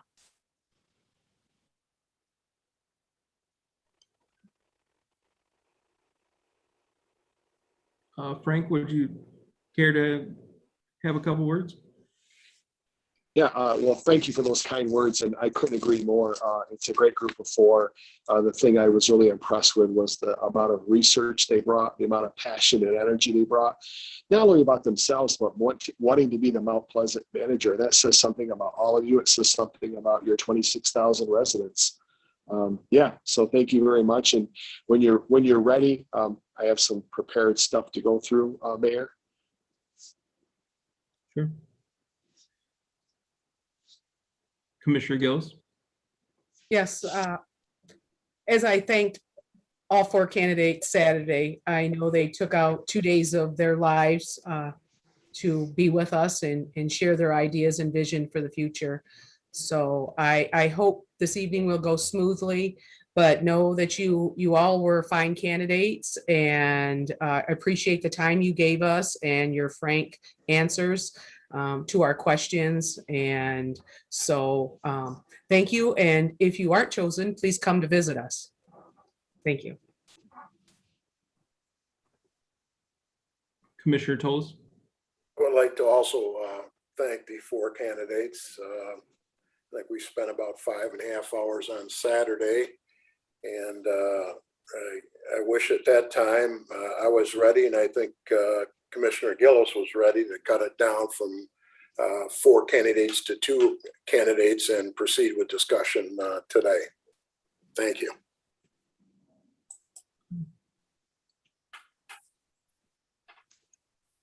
Mayor, if I could interject for a second, please, just so the public knows too. On Friday, before the candidates met with the public interviews, they also spent time with various city staff and visited each of the public buildings throughout the city. So there was a whole nother day commitment, not only on the part of the candidates, but on the part of the city staff to prepare for that day and to spend the time with them. And Suzanne was your HR director, Suzanne Gandy, was quite instrumental in coordinating that day on Friday, and had some assistance from the executive staff. So just before you get too far into the discussion, while we're giving out thank yous, since I was not a part of that, I think it's even more important to thank them for the efforts that they made and all of the time that they put into it. I think that's a valuable part of the process. Well said. And all right. I guess I would like to remind the commission, I think the first step for us is to maybe narrow down the field from 4 to 2. I think it's important that we do not rank the candidates, and to be very positive about how we talk about them, because all of these people are well qualified professionals, and they're here willing to serve us and do the work that the city commission would ask of them. And so we should really respect them and their careers by being positive in our comments.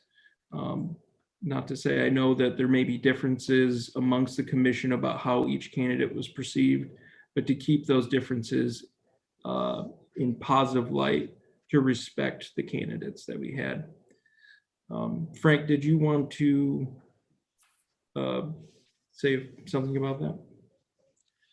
Yeah, I just wanted to, and I want to echo, as I've said many times publicly, and I'll say it again, Director Gandy and her team, excellent leadership on this recruitment. I couldn't have done what I have done without them. And also, your social manager Ridley also was very, very helpful as well.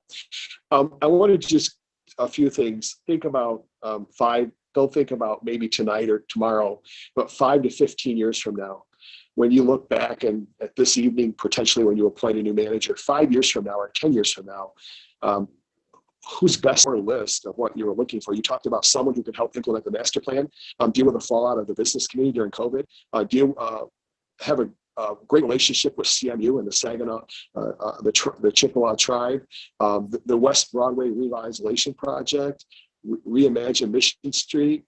When you look at all of the things that you listed out, but I would focus also, Don, on a conversation you had maybe an hour ago when you had your issue about special assessments.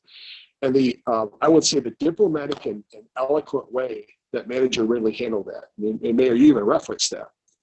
When you take a look at your candidates tonight and fast forward, who's going to carry on out of the candidate? Who's going to carry on that kind of service to the community? So not only the projects you listed, but you talked about you wanted somebody with fresh ideas and an open mind, the financial prowess, high energy decision maker, strong business skills. Those are some of the things that you and your stakeholders listed that you were looking for. So when you take all that into consideration, fast forward 5 or 10 years, that's what I hope you would consider tonight when you have your discussion. Thank you. Thank you, sir. Okay. I think at this time, it would be helpful to maybe go around the room, and I can kind of start from the top of the list, and I would have commissioners maybe list their top 2 in no particular order, and then that way maybe we can see if there's consensus, and then narrow down from there. So I think we can start with Commissioner Alsager. Okay, thank you. One of my top 2 is John Hanlon. I think that's how you say his last name. And some of my justification for picking him, he spoke really well about the challenges that we have in front of us with the Mission Street project and the Mount Pleasant Center project. I liked his comments about how good it was to have more residents downtown when he was commenting on the building next door to City Hall. He was impressed with our fund balance. He mentioned the importance of serving on different boards and being accessible, looking at membership in service clubs. He mentioned not micromanaging, and I like that because I think our current staff appreciates that Nancy trusts them to do their work. I liked that he said he wouldn't be a micromanager. And so my one word for him would be experienced. And I think he would be a real good candidate. And then my second one is Susan Montenegro. And my summary of her report was, on the first question, she answered a lot more about her personal life than her professional life. But I found it quite entertaining to go back and read about her professional life. One thing that really impacted me was she went to Owasso as an intern, and after less than a year was promoted to assistant city manager. And I think that's quite a jump you can have in your first professional job. And then after some years in Owasso, moving on to her first job as a city manager in Leslie. I liked that she's continuing to up her skills with her participation in the High Performance Academy. And let's see, she also had a good impression of our budget. She gave some real good examples of solving some citizen complaints. And she, another good thing I think she did was she might have even started this when she was an intern, that she started in the city of Owasso realizing that they needed to have staff meetings. So taking that forward step, even as a young professional, I thought that was pretty good. And so my one word description for her was thorough. And that's the end of my comments. Thank you, Commissioner Alsager. Next, Commissioner Toles. I would like Mayor to reserve my right to go last, please.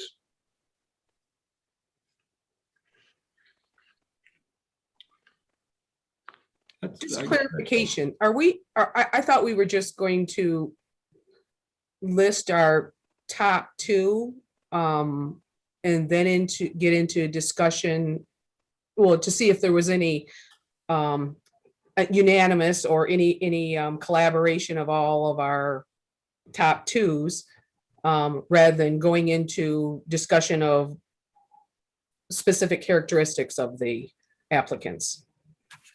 Commissioner Gillis, I think that was sort of the idea that I had. Okay, all right, that's sorry. No, I mean, I appreciated Commissioner Alsager's explaining of her top 2, and I think it was within bounds. So Commissioner Toles would like to wait, so Vice Mayor Petersbacher. The two candidates that I no, in no particular order that I would like for us to consider is Aaron DeSense and Justin LeCamper.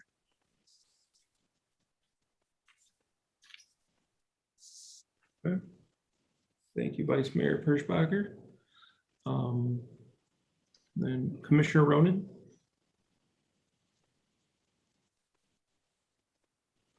Yeah, this is not easy, actually. I would say Aaron DeSense, and again, in no particular order.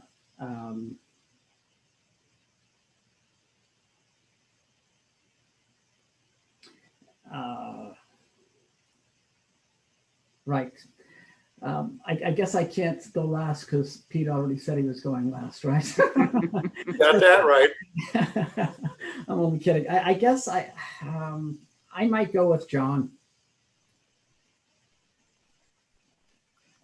They were all very good. I don't know. Yeah. All right, Commissioner Gillis. I'm going to reserve my right to go second to last.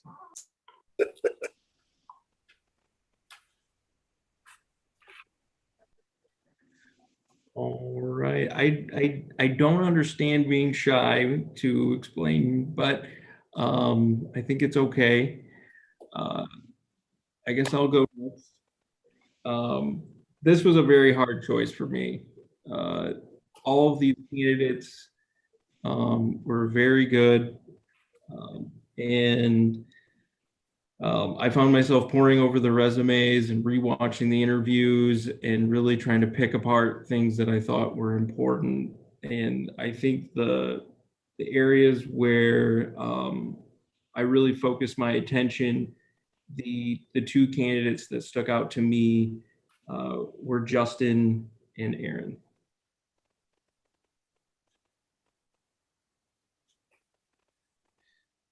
Commissioner Simon? Yeah. So I will list my top two candidates in the order of the interview schedule on Saturday. My top two were Justin LeCamper and Aaron DeSense.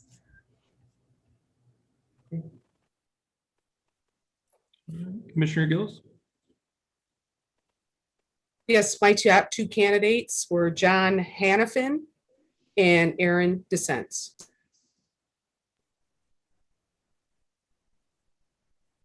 And Commissioner Toles? I just wonder, were we at the same interviews with the rest of you commissioners? John Hanafin and Aaron DeSense.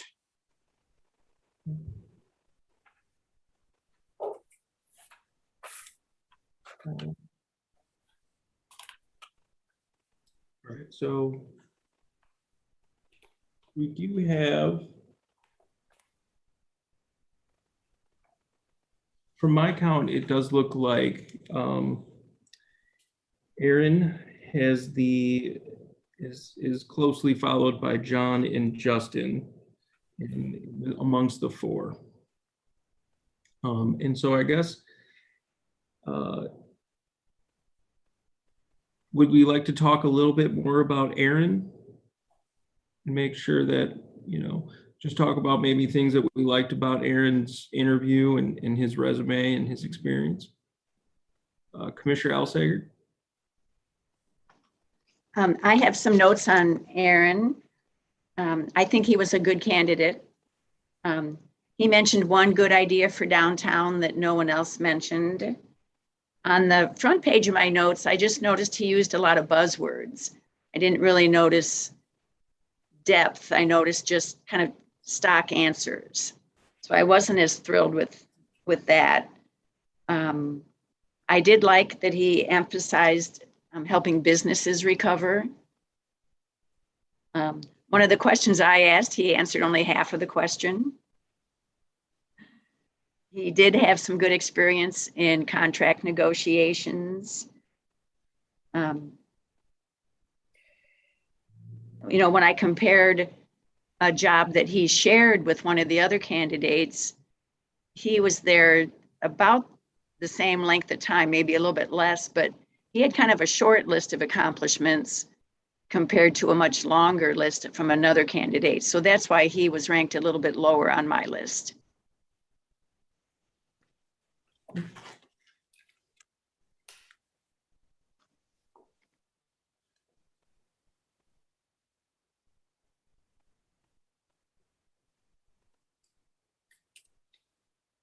Vice Mayor Petersbacher. One of the things that I appreciated about Aaron was the fact that when he saw an obstacle, he described the fact that he was able to network with the area, with his community partners, to make sure that what he needed for his city got done. And I think that is, we have a lot of community partners. We have a lot of people that we should be networking with, and that was one of the reasons why I chose him.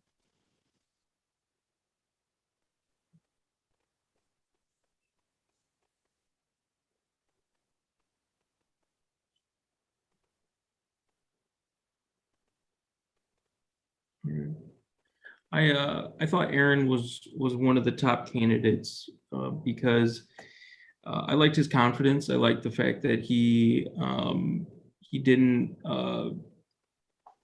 didn't take a lot of time to answer questions that we gave to him, and when he did need time, he was confident enough to take his time and to make sure that he understood the question. I thought that his answer to the question of when a project hasn't gone right, what steps did you take to address that situation? And he talked about a project in his community with an MEDC grant, and the effort that he really put into that project by enlisting help from other communities and also his state representatives and senators to help his community get that done, I thought was very impressive. I also like the fact that in his management style, he talked about implementing the lean management style, which is really about empowering your employees and not duplicating efforts and making sure that that employees are efficient because they're working on things that need to be done and not just doing things that to fill space and time. And I thought that's important, especially as we get into a modern age where time is going to be so essential. I thought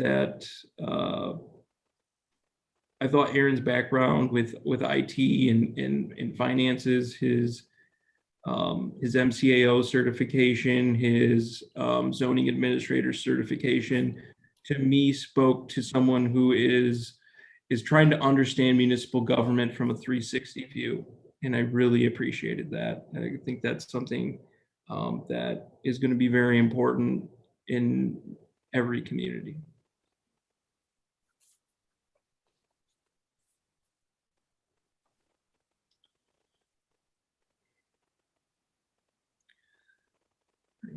Would anyone else, Commissioner Elsager?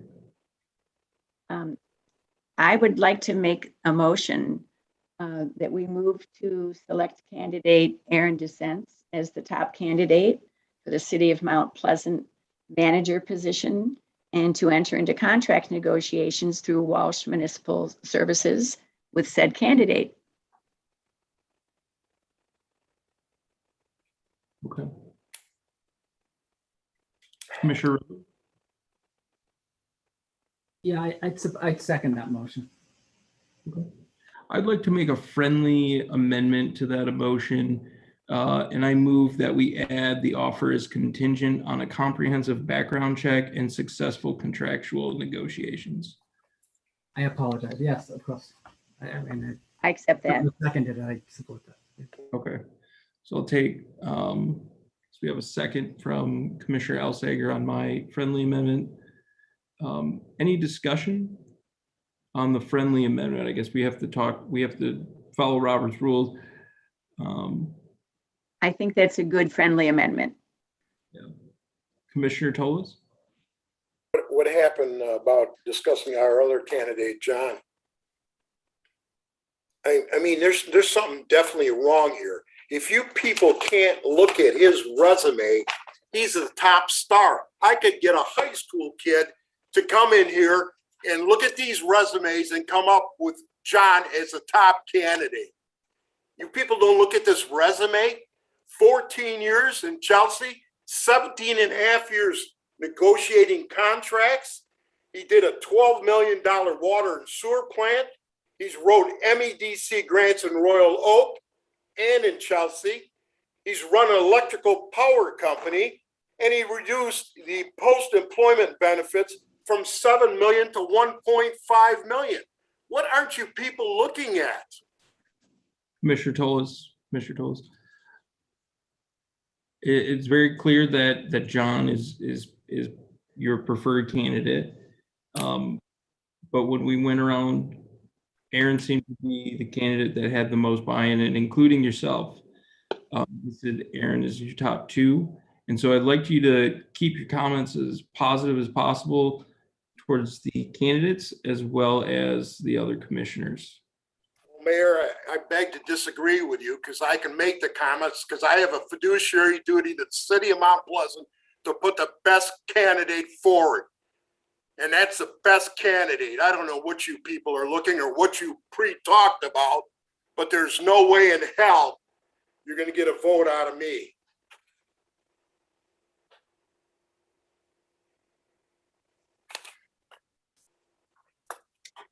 Vice Mayor Petersbacher?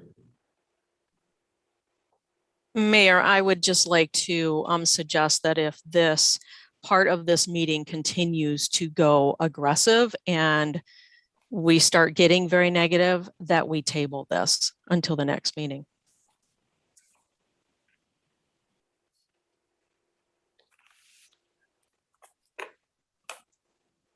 Commissioner Gillis? Yes, I am really disappointed in Commissioner Alsager making a motion before we even had to voice our opinions. I have not even spoke about either one of the applicants that I chose. To hijack this meeting, there should be more discussion. Commissioner Alsager did not even have Aaron dissents on her list. So I really think we do need to take a discussion and some time and to hear other people's points of view. I personally have spent a lot of time looking over these candidates and applications, rewatching the video. And you're acting like we can make a decision for the biggest decision we will be making in City Commission, and we haven't even got into discussions for more than 10 minutes. I mean, this is really unprecedented on trying to almost hijack this decision making. We should be able to talk about the two candidates that may bubble up to the top without a commissioner jumping in within less than 10 minutes and making a motion to select a candidate. I've spent a lot of time on this. All I've done in this meeting, in this part of the agenda, is given you two names. And I have spent a lot of time on this. So I am super offended that some commissioner would jump in and already make a motion without hearing the rest of our comments. A comment that I may have said about the other applicant that may have swayed you to that. We had to pick two.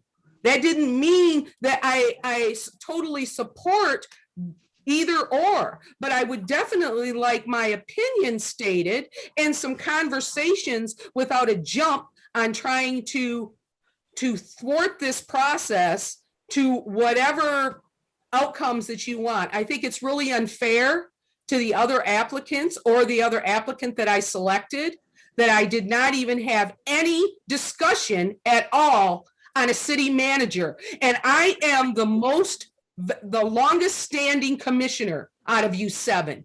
I have put in more years than all of you. And both Commissioner Tolis and I have more public service in government entities than all of you combined. So it's really disheartening that you would sit there and cut us off at our knees and go right to nominating your choice. That is really sad. So I am very offended by this and that there isn't more discussion on the most important decision we will be making as a city commissioner, and that's choosing our city manager. So all I can say is shame on you. Commissioner Gillis. No, don't go there, Will. Don't go there, Will. I think we need to keep this meeting positive. I think at the time when Commissioner Elsager made her motion, there were no hands up. And so if they want to have further discussion on John. Discuss anything, Will? We have not even discussed anything. We were giving our 2 top picks. We haven't even discussed anything.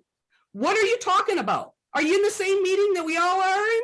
We haven't even discussed anything. It was already planned, whatever. I'm not sure why all of a sudden, within less than 10 minutes, we are already deciding on a city manager. The biggest decision we have to do in probably our terms. Shame on you. Shame on you. I understand the nerves are high because this is a very big decision. And I think the discussion led with Aaron because he had the most amount of people who put him in his top 2. It wasn't to exclude other candidates from discussion. Well, then I guess we all should have picked just one.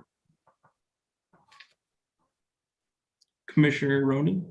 Yeah, my experience with Robert's Rules of Order is that when you make a motion, you then discuss it. So I think what we've said is, I mean, I didn't hear anybody saying let's vote.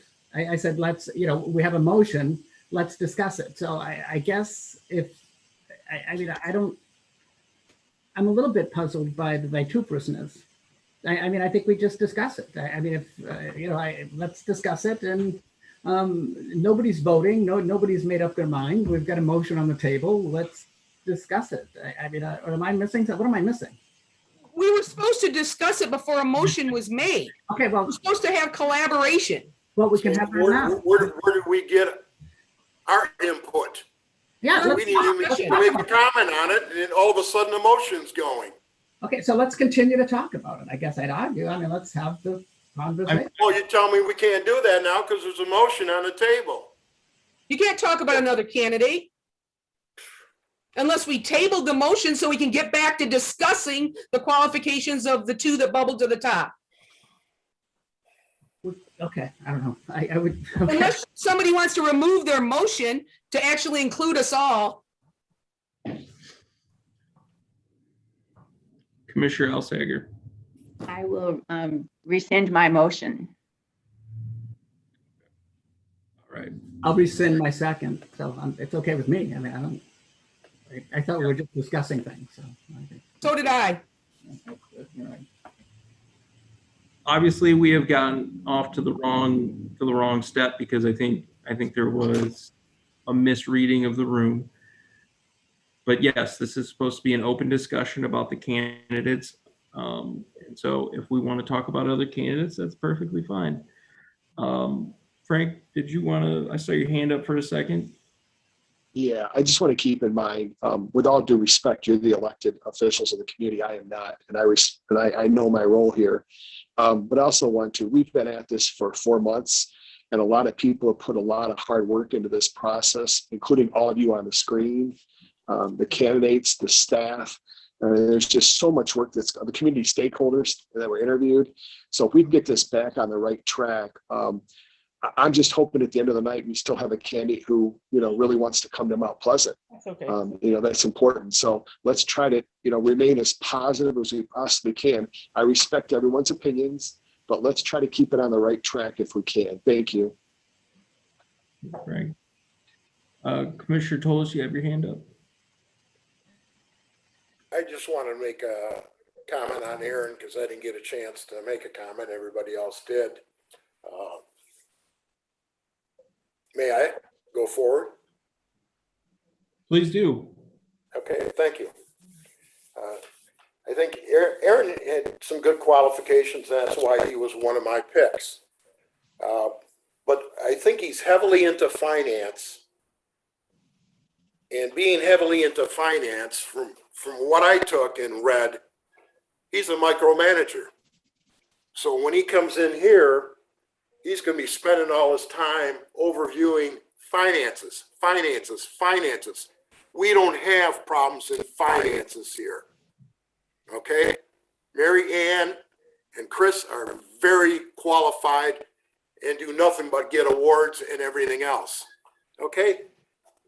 As far as experience, he doesn't have the experience in contract negotiations that John does.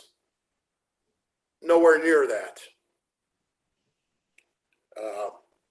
And that's why you knew what my picks were, because I gave you the picks on Saturday, 1 and 2.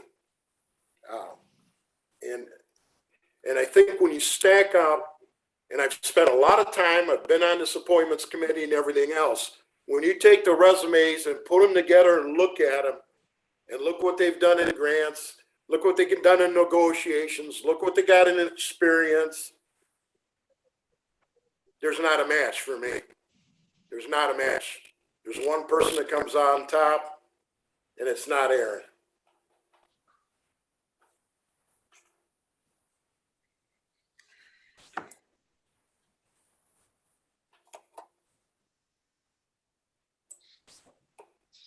Commissioner Gillis.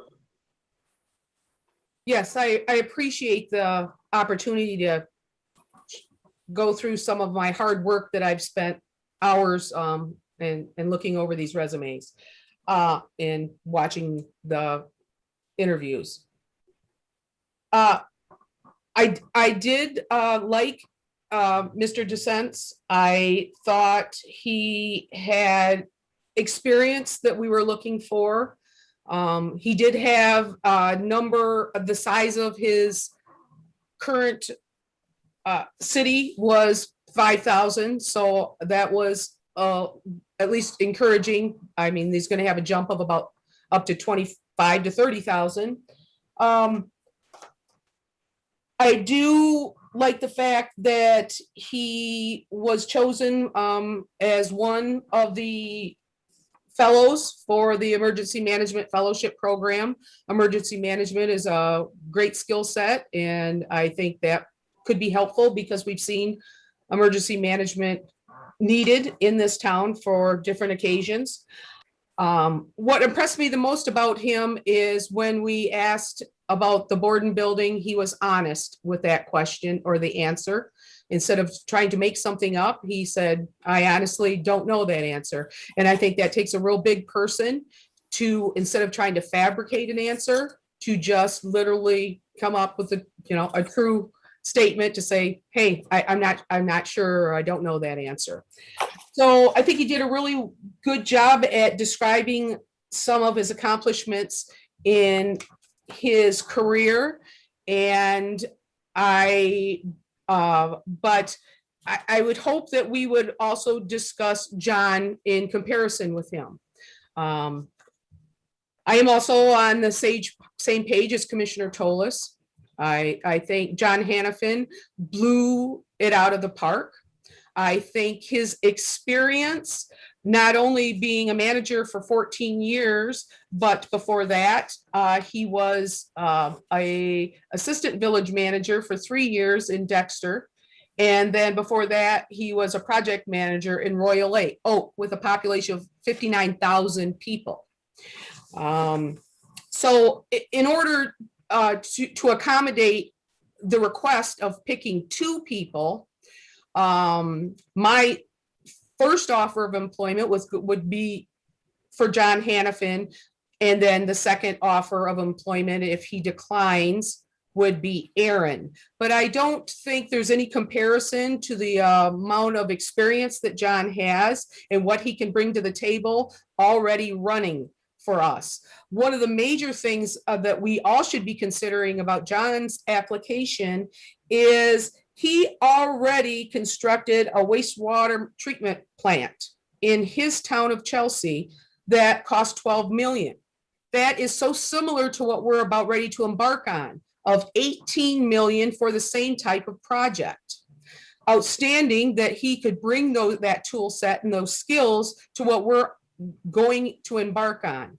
A next thing about John Hanafin is that he has experiences with contaminated land.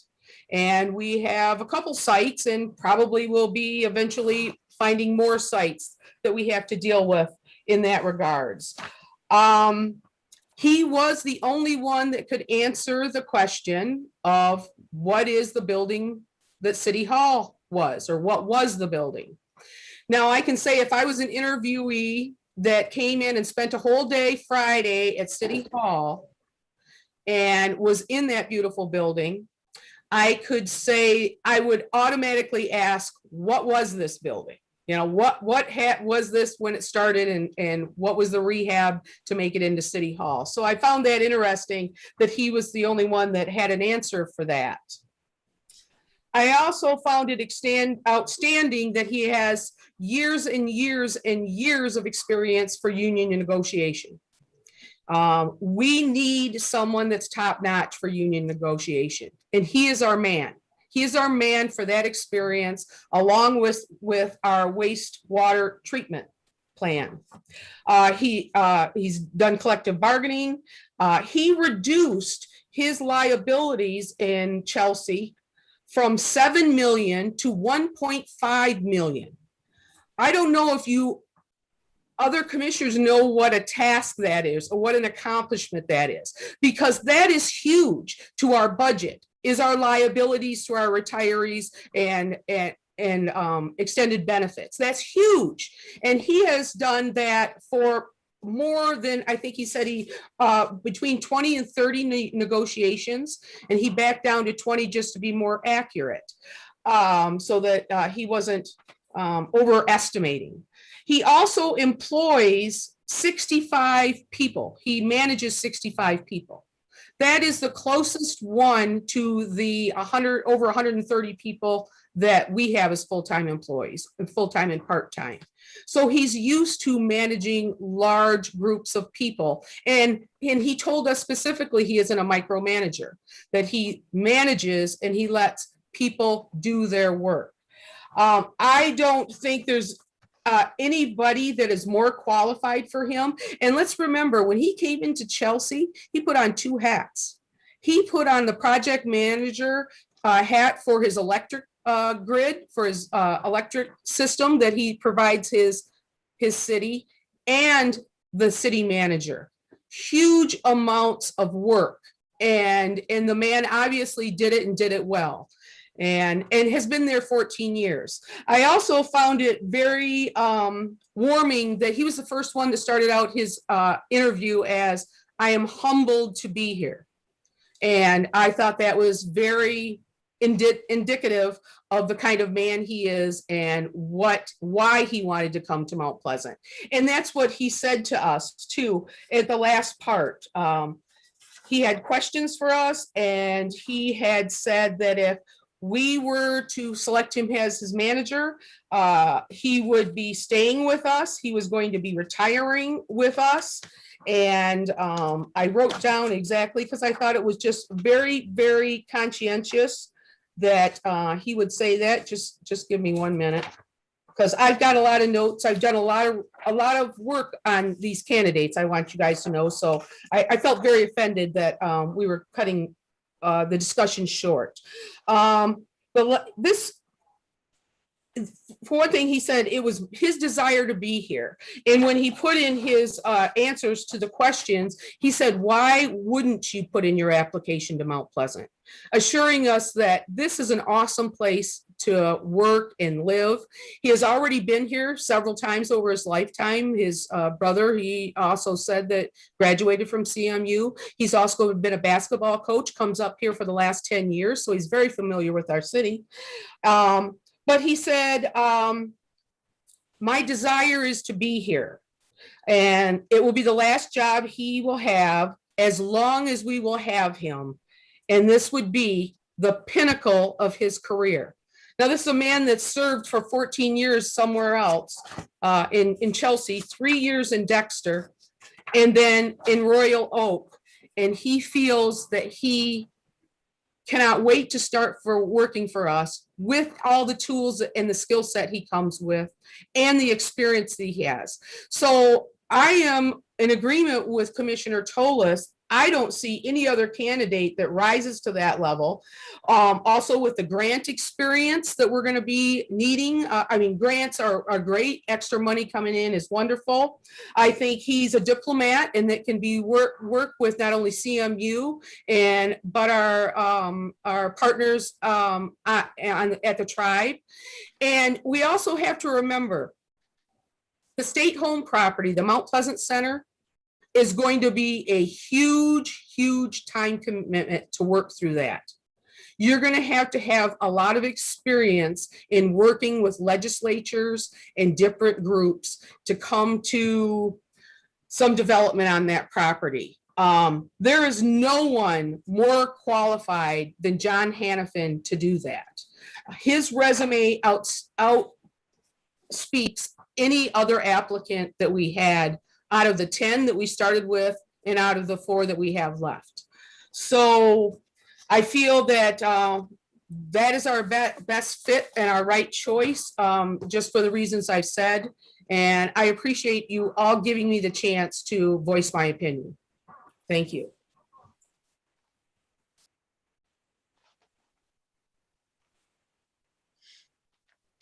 Commissioner Tolis, you have your hand up.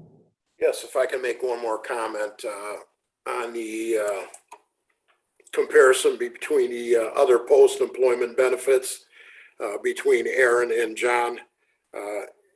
Aaron's was 6.5 million and lowered that cost by 100,000 to 6.4. And when you look at the post benefits from John, he took it from 7 million to 1.5 million. You know, I just wanted to state that. We stated it on John's, but we didn't state Aaron's as it was posted. So there's quite a difference there also. Thank you.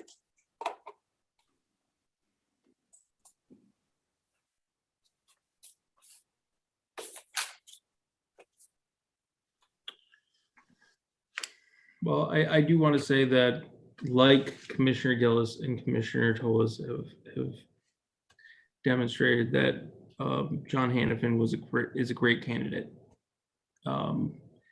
I remember in the interview being very impressed with his experience.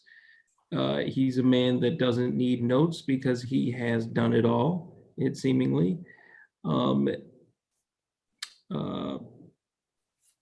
And so that's what I'll say about John. I thought, for myself personally, though, I thought a couple of the other candidates had qualities that were different than John's, and were things that I liked, and that's why John didn't make my top 2.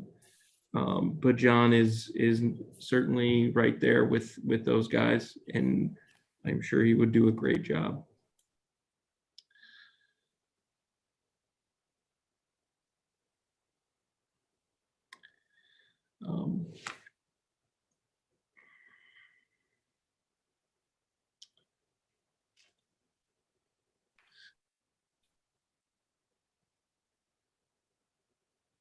Commissioner Gillis, you have more to add? Yes, I just wanted to make a point. I don't know if any of you took the time to look at the videos again. I know that was a long afternoon, so kind of hard to, but yeah. And even with the big weekend I had going on, I still took time to look at the interviews again. I thought the one thing that was so nice about John Hanafin is he felt comfortable in his own skin. He was relaxed. He had no notes. He answered every question differently. It wasn't the standard same thing that came out of the last question. And I also thought his humor. There was a couple times that he had threw out, a joke or two or something where we would laugh. And I assume that's the same way he would interact when he is working as our city manager, to make people feel relaxed and be personable. And another thing I liked about John was he was confident. He was confident in his answers. He was confident in what he was telling us. He was trying to tell us all the reasons that he has every tool that we would want in a city manager. He has every tool that we would want in a city manager. So I would want you to, if you would, try to reconsider who might be the best candidate. Thank you. Oh, and I just want to throw out there, has anybody reached out to any of our senior staff personally to have any input from our senior staff? Has anybody done that within the commission? Because our senior staff are the ones that's going to be the front end line working with this new manager. Okay, I have reached out and I have taken input from community members. And in fact, I've had 2 emails and I think all of you received the one from Tim Manus asking that he has taken the time as one of our community members to look at our applicants and had preferred us to pick John Hanafin. He thought he would be the best fit for Mount Pleasant, the right fit with the man with the right tools. And I also have been contacted by Eric and Mary Johnson, who also supported John Hanafin and had sent an email to me and said their neighbors have also supported John Hanafin. For those of you that don't know, Eric Johnson, he was on our planning commission and has served our community also as a public servant. So he's also has some background in what we need here. And so those were also community members that reached out to me that I wanted to share with you. Thank you. I would like, I know Commissioner Toles and Commissioner Gills have their hands up and we've heard a lot from them recently. I would like to hear more from the other commission members because we obviously very much know where Commissioner Gillis and Commissioner Toles are, but 2 does not make a decision at the commission. So I'd like to hear more from the other commissioners about either John or the other candidates.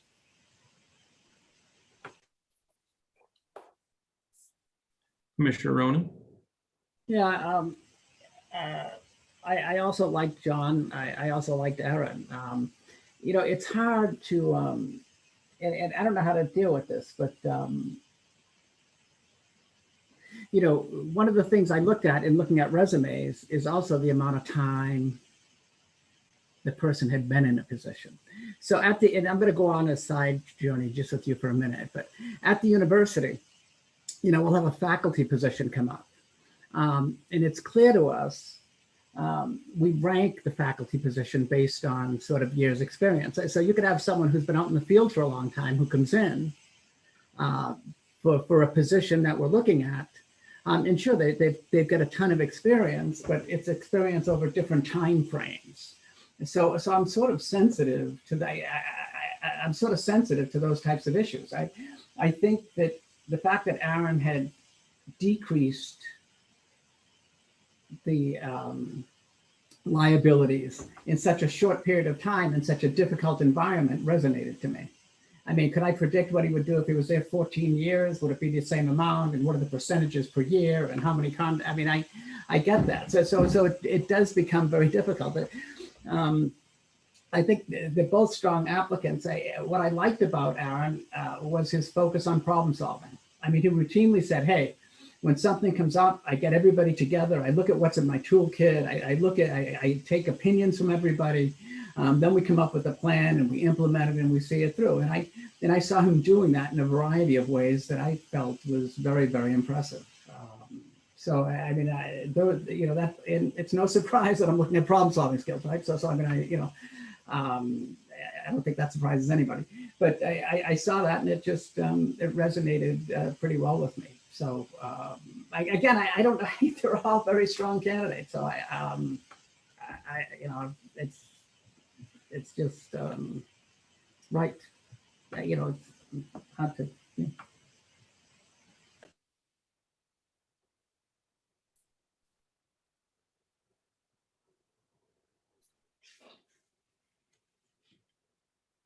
Any other commissioners?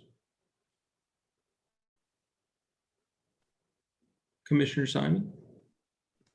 Yeah, thank you. Oh, you're all- I'd just like to say I thought all four candidates were phenomenal.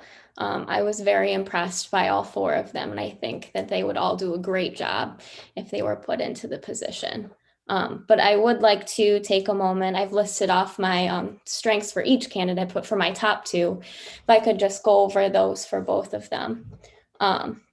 So for Justin, my strengths were that he seemed very intelligent. He comes off as calm, level-headed, self-reflective, well-spoken, approachable, personable, which it seemed that the staff had all agreed with those as well in their reports to the City Commission. He was able to communicate with many types of groups and be an advocate for the community. He seemed to be a champion for his team, which is also something that the staff seemed to agree with. He's filled many roles, and while he might have more of a learning curve than the other candidates, I think he has experiences that the other candidates don't that he would bring to the table. He has experience in public policy and leadership.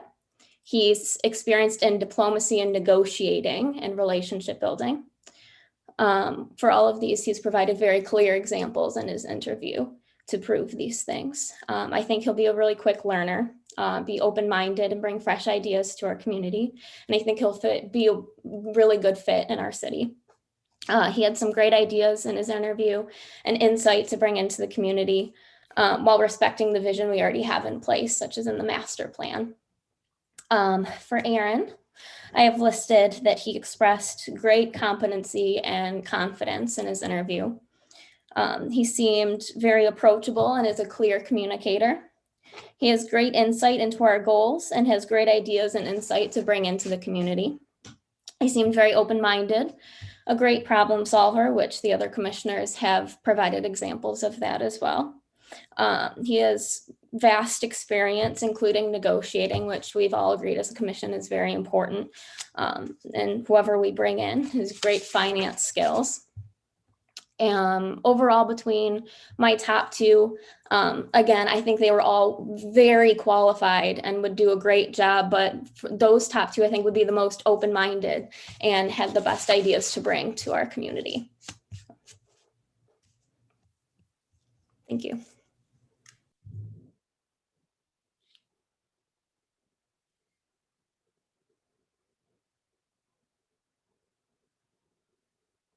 I'd like to say the Commissioner Simon's comments about Justin as a candidate, I thought really resonated with me as well. Someone with a political science background, looking at his history and his experience, was really impressive.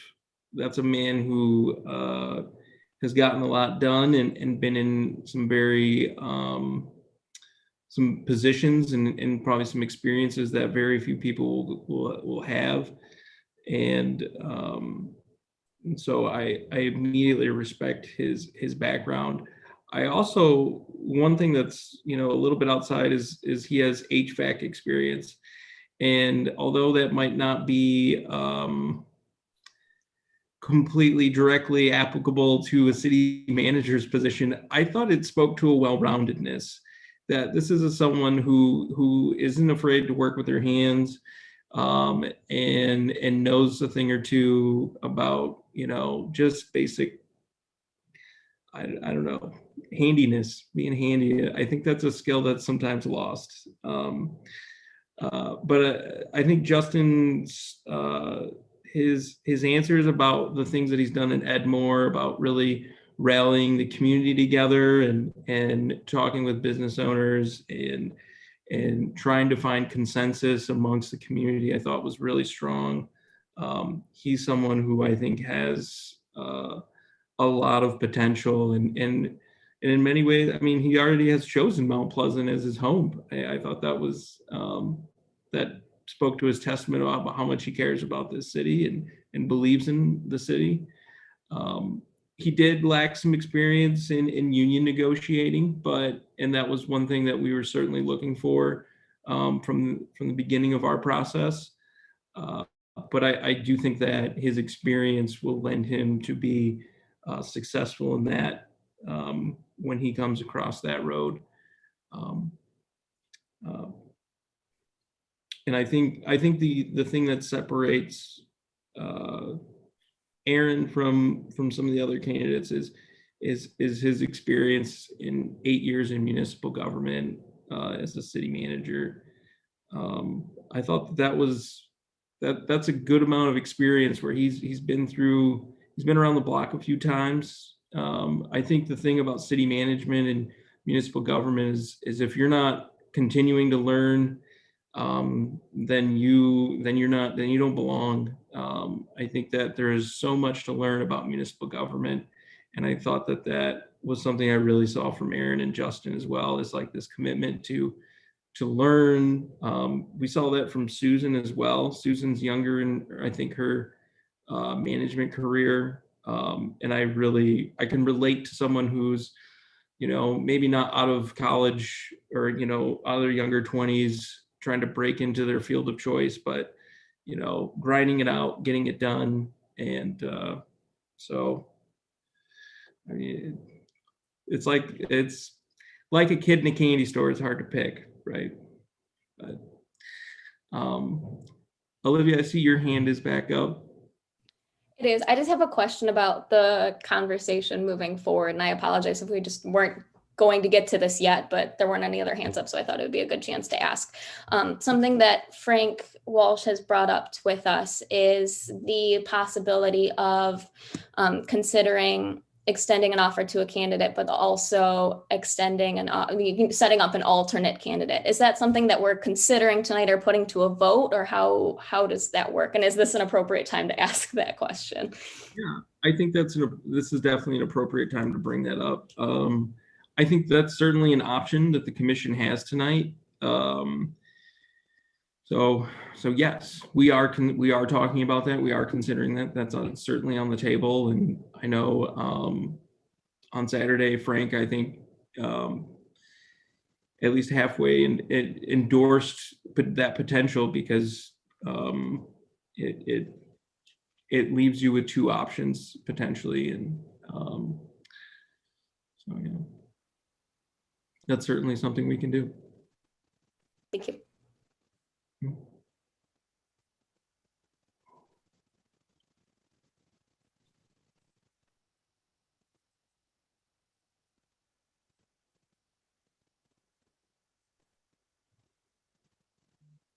Commissioner Gillis. Yes. One last comment I want to make. Also, John Hanafin was a member of the WATS, Washtenaw Area Transportation Study. This is a well-known group throughout Michigan. We are, as I mentioned before, going to be embarking on an A2 to TC route, train, commercial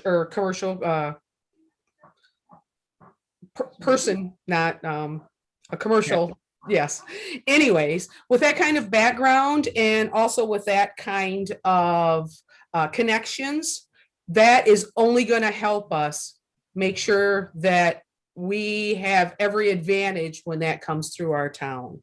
Very big point. I know of so many people that are in transportation. Everyone knows about Watts. People that are involved in that, they know about it. And I think that would be very helpful. I would like to make a motion that we consider interviews for both John Hanafin and Aaron DeSense, second interviews, to maybe more solidify us as a 7-member commission, which is kind of what I wanted to do Saturday, just so that we could focus our attention on 2 people, if they're willing to even interview with us again. And but I think it would be helpful that we then might be able to get all on board or see clear or for, to solidify our collaborative votes. So I think that would be helpful. And so that is my motion to extend a second interview offer to both John Hanafin and Aaron DeSense, if I get a second. Okay. We have a motion on the floor. Commissioner Tolis? I will second that motion. Okay, so we have a motion and a second to offer a second interview to both John Hanafin and Aaron DeSense. Any discussion? Commissioner Elsager. Mary, you're muted. Yeah. Sorry. I will be supporting that motion. Of the two candidates that I perhaps spoke out of turn early on, John was one of my two candidates. The other one didn't get any other support, so I think I would support that motion.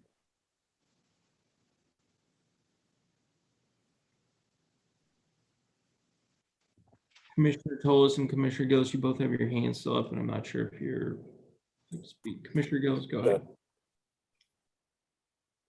And I would also like a more outreach to our community members, not only where they can find the candidates interviewed on Saturday, but maybe have some more input from community members. I think this is just as much their decision as it is the seven of us, even though we represent the community. I think input from our community members might be helpful. I don't know how that would look. Maybe Mr. Walsh would have some ideas about that. And I know we don't want to extend this for any length of time, so something would, have to, but we might be able to engage more of our community members on what they're also looking for, or what their opinions are, other than the ones that I shared with you this evening that have reached out to me. So.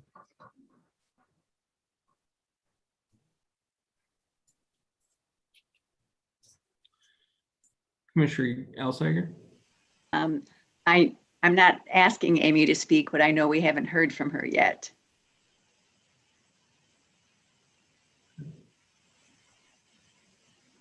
I spoke earlier. I'm in support of Aaron DeSense, and the reason why is because that he is a problem solver and he's tenacious.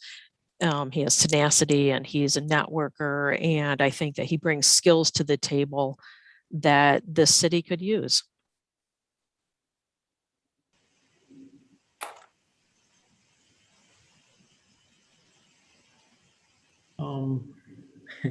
No hands up. I guess I'd like to hear a little bit more from the commission, which way people are thinking about offering second interviews to these two candidates. If that's something we want to do. Commissioner Ronan? Yeah, I probably wouldn't support it. I mean, I could see why people would. I just, we finished the process. I think we've got enough information to make a decision and move forward. But I understand the concern. I would argue that we just vote and move forward.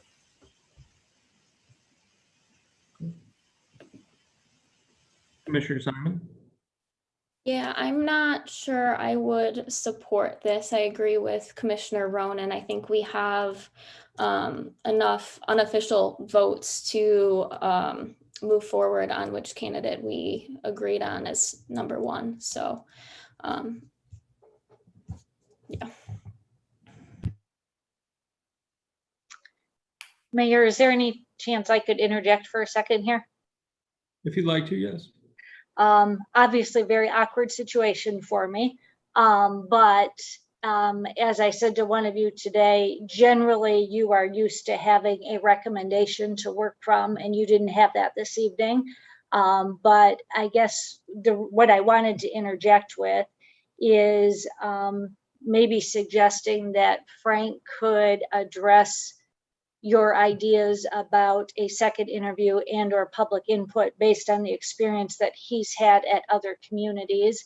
Now that he's heard where each of you are, you hired him for his expertise. Maybe he could chime in to let you know how that might look if you went down one or both of those roads, And that might help you to determine if that's a good use of your time or not.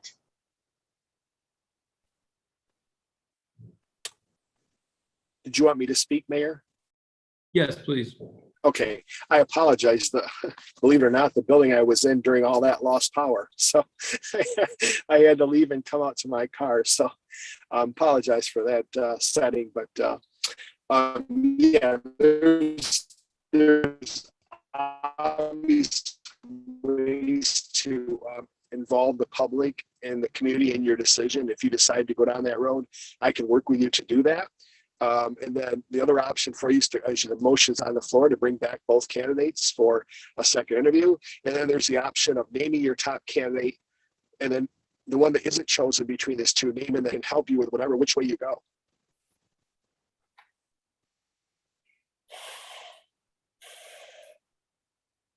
Okay. I guess I'm Frank. I guess I have a question for you.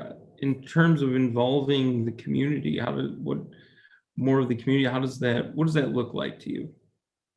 Well, it's really difficult in the COVID era.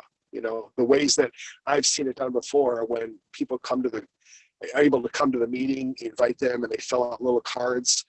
Probably the best way to do this right now would be just to encourage people through a direct email out to the community and asking them to respond, and then setting up an email like city manager search, city manager candidates at whatever. And so if you could set up a separate email and where residents could email in. There's challenges with that too. And you get a commissioner an elected official who really wants someone. Those things have not worked out very well as well. For different reasons, which I won't get into, but the ways to do that are a couple ways. When you have people come to the meeting, fill out cards, you can set something up online that you can have people respond to. But again, all different ways to do that. I guess I would wait to hear if you're going to have a second interview. We can certainly set up a community input component to do that. Those typically, I have seen them not as beneficial as one might think they would be.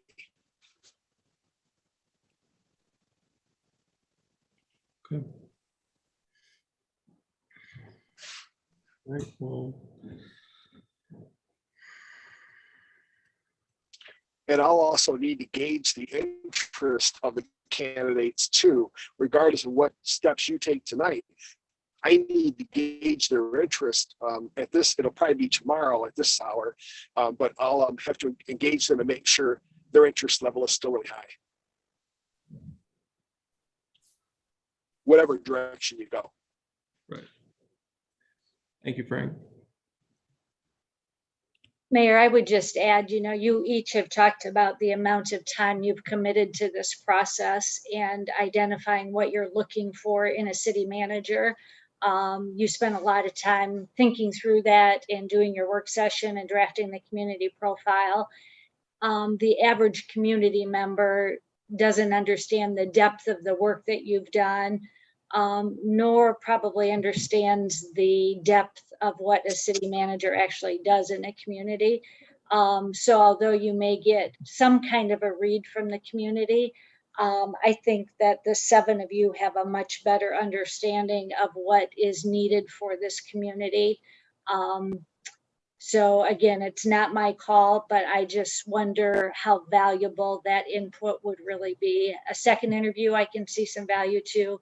The community input, I think you would have to really think through if that's really going to change your view of what is best for this organization and for the community.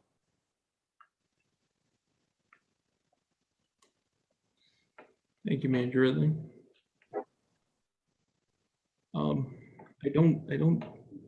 Would we like to talk more about the motion, or I see a lot of faces who have been on screen for 2.5 hours, and it's a long meeting. I understand. All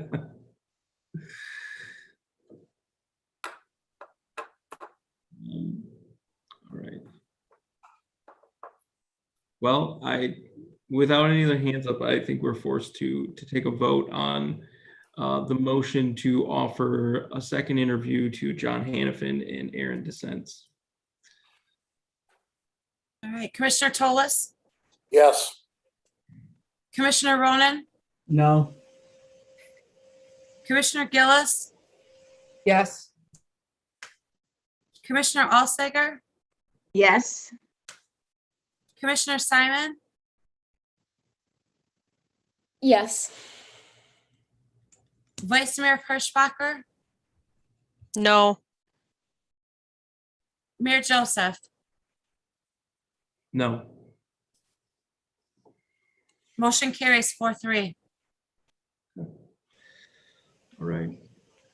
So our next steps will be to set up those second interviews with John and Aaron. I guess Nancy or Frank, you probably need some time to reach out to the candidates as well, and then figure out a schedule for those interviews. So. And I would also, I don't want to speak for Frank, but I would think he needs some ideas from you about what additional information you need so he can draft your questions appropriately. So you'll need to be thinking about what it is that will help you to make that decision. Yeah. Yes, and I'll need to check in with them either later this evening or tomorrow morning to make sure they're still on board. And I'll get back with Director Gandy and Manager Ridley tomorrow as soon as I have that information so that they're aware and can pass it on to the commission as to where we're at in the process. Okay. And I guess the other thing I would chime in on is, assuming that both of them are willing to go down that road, I will need to ask for your extreme amount of flexibility in getting a special meeting scheduled so we can move this along, because we have not had good luck scheduling special meetings amongst the 7 of you. So you will need to make it a priority so we can continue to move it along and get to a decision point.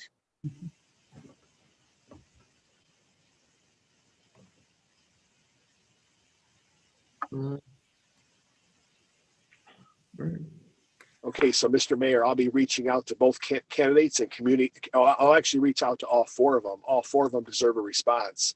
And I will get back with all of them and I will confirm to the city tomorrow on where we're at. I appreciate that very much, Mr. Walsh, Frank. Yeah. And thank you. Yep, thank you very much. And we'll continue our process.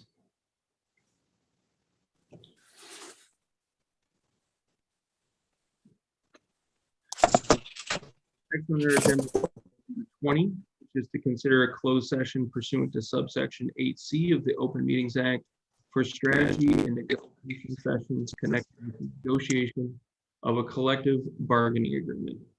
Vice Mayor Petersbacher. So moved.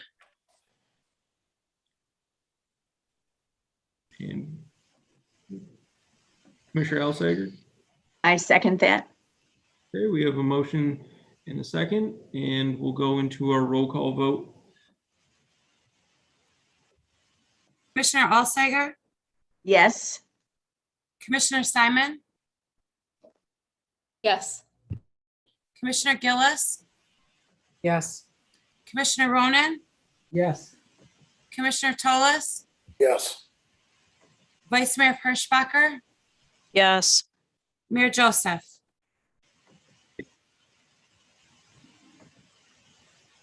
Mayor Joseph, I'm sorry, I didn't hear you.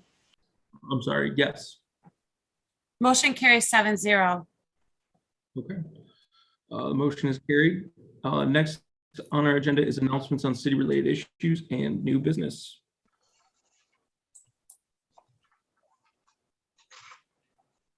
I'd just like to let the community know that the Pfizer vaccine has been FDA approved, and that the Delta variant has been very disruptive to life in some of the southern states and endangering the capability of healthcare systems to provide care to anyone because their hospitals are full. And so that I highly recommend people getting their vaccine, and maybe they'll be more rest assured with this recent FDA approval of being vaccinated. It's been shown that people who have been vaccinated are much less likely to suffer severe consequences from COVID-19. And so not only will you be helping yourself, but you'll be helping your family members, your friends, and your community. And that's all I have for this evening. Commissioner Tolis. Yeah, I got a couple comments on a couple of things, Mayor. First of all was the Taco Boy article that was in the paper here last week with Mr. Bellater, and I had a phone conversation with him.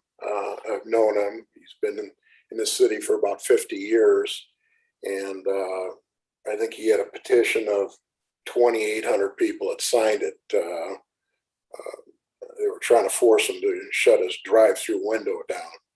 Well, giving you a little background on that property, the building he's in was Mission Pharmacy at one time that had a drive-through. The building to the north is an insurance agency right now, which was Tony's Restaurant at one time, which had a drive-through window. Now, to me, as I've been on the zoning before, this would be grandfathered in.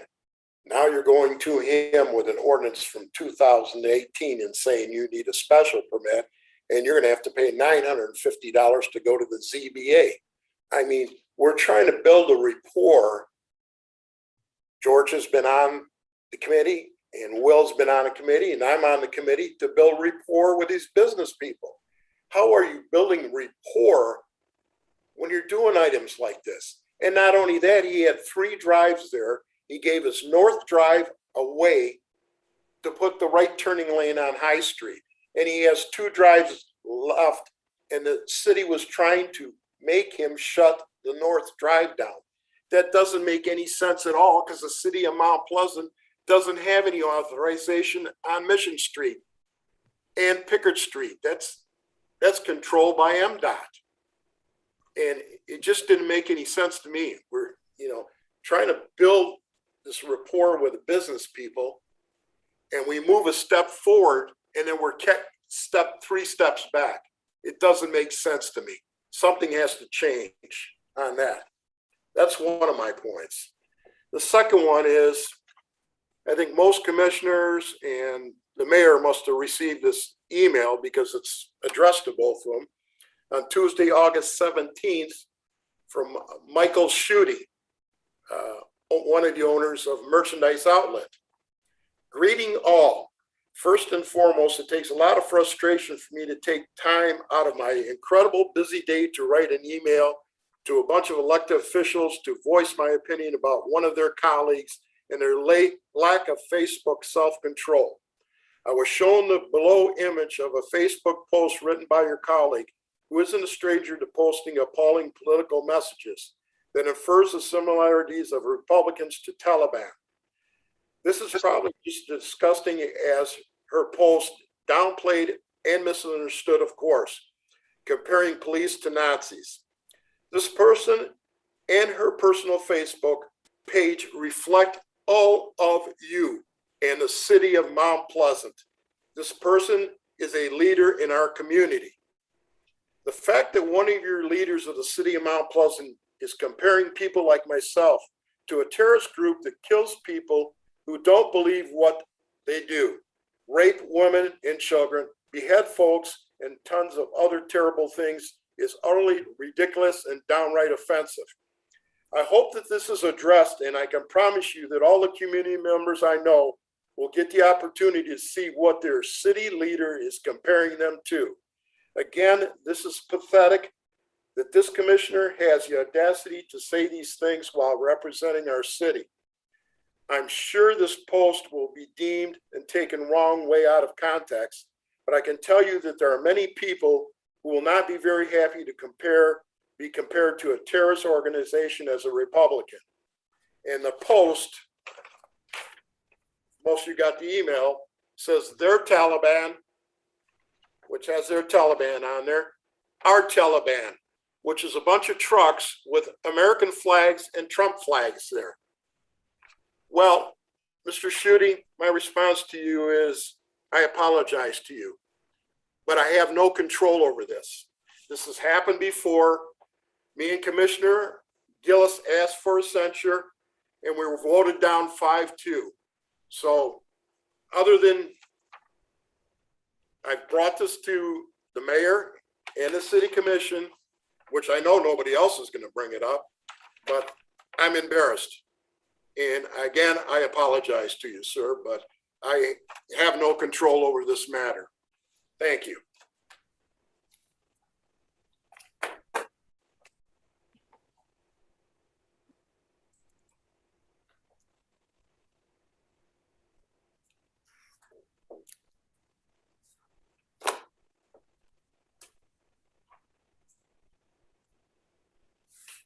Commissioner Gillis.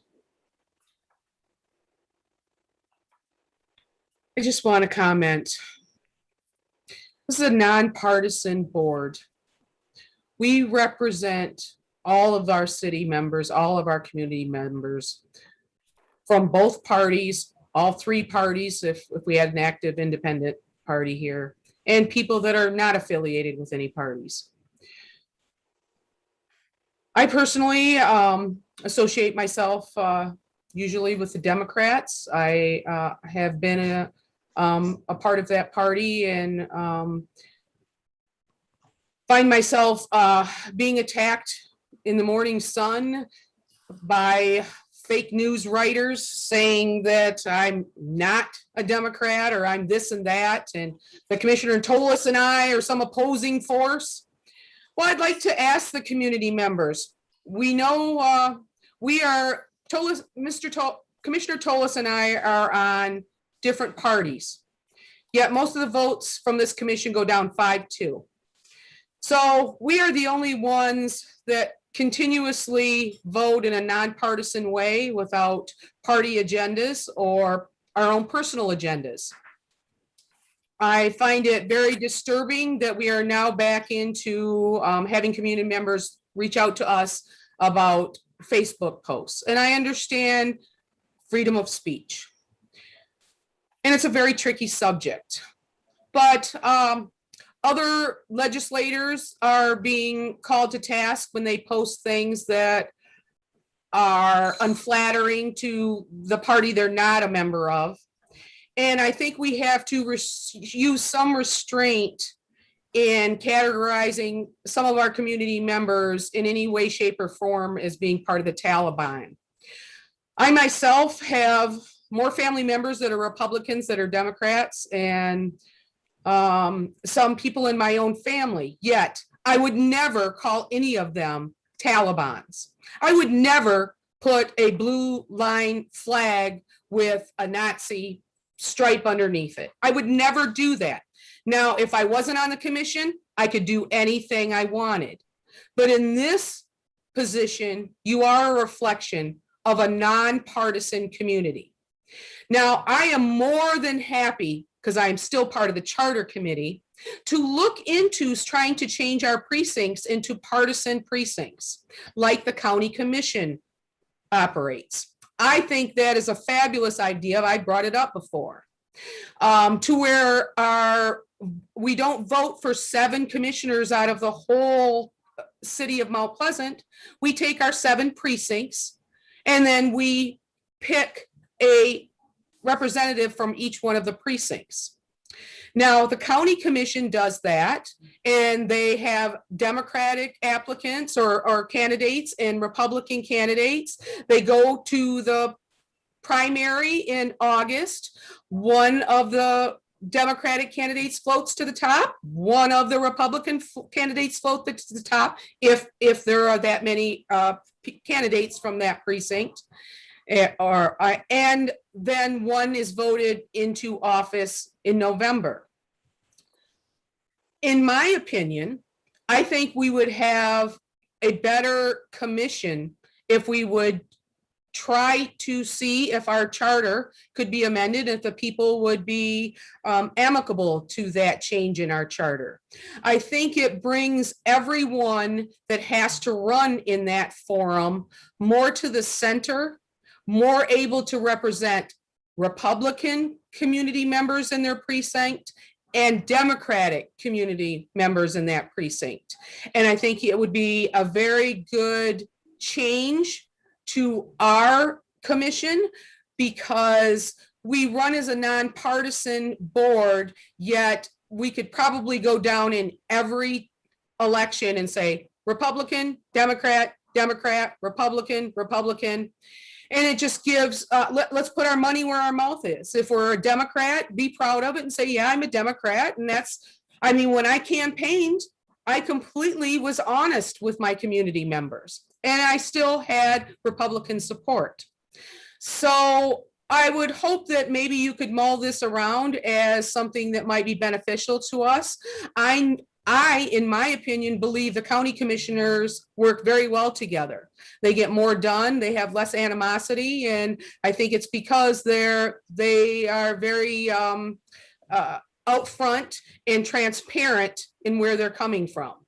I don't believe that we should be on executive boards of our party when we're running a nonpartisan campaign. I don't think that serves us well to be on executive boards of our party, because I do believe honestly that we have to serve all of our community members and not just our party members.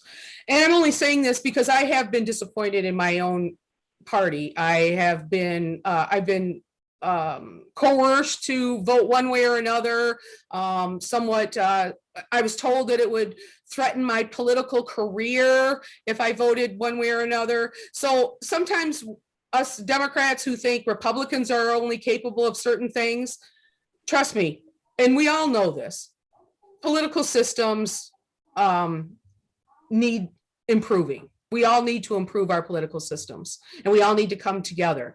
I can't imagine any of you that don't have any friends or family members that are from your opposing party or the opposite or the other party. I shouldn't even use the word, excuse me for saying opposing, because that is not a word that I would want to refer to our community members that have different views. But I really don't think this serves us well. And I do think we need a mixture in City Commission of all of our community members as a nonpartisan representation. So I appreciate you listening to me. And I also want to echo the fact that, yes, Pfizer vaccine has now been fully FDA approved. We have different employers and our CMU staff and President Davies that have found ways to protect our community members by either requiring COVID testings or requiring vaccines. I am surprised that we have to get to the point where we're requiring vaccines, but it will save lives if you get a vaccine. So I encourage and would hope that our community members and out to our county members in the state of Michigan, our community members in the state of Michigan, please talk to your healthcare provider, talk to nurses in the field, talk to doctors that have been dealing with this pandemic. The one way to get out of this pandemic and get back to normal is through a vaccine. It is the only way. So please consider doing that to keep us all safe. And for those of you that have already been vaccinated, I thank you. I thank you truly from the bottom of my heart. Thank you.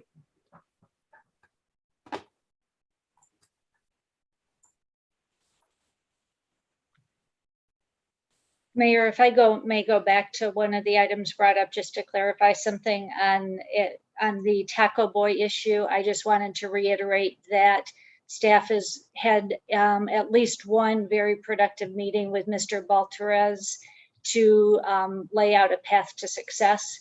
And we continue to work with him to bring that to closure, and have indicated to him that as long as we're continuing to make positive progress down that road, that we will not be taking any enforcement action at this time. So we still are feeling somewhat optimistic about being able to resolve that issue amicably. Thank you, Nancy. That that's the type of action that I expect from the city and have known to expect. So I want to thank you and the staff for working to resolve that issue.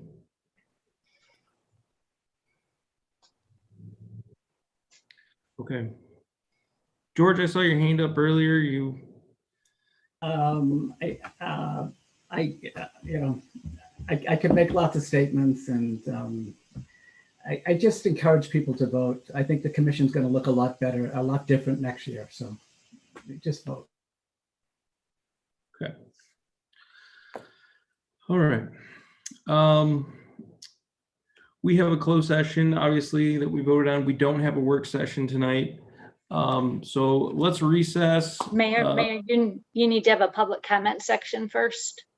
Right. Thank you. Yeah, let's do public comment on agenda and non-agenda items, and then we'll get to the rest. So if you're with us by Zoom, you can hit the raise hand button at the bottom of your screen. And if you're with us by phone, hit *9 on your telephone. Manager, do you have any emailed comments? No, we did not. Right. I don't see any hands up in the attendees, and so I will close the public input on agenda and non-agenda items. Like I said before, we don't have a work session. We do have a closed session.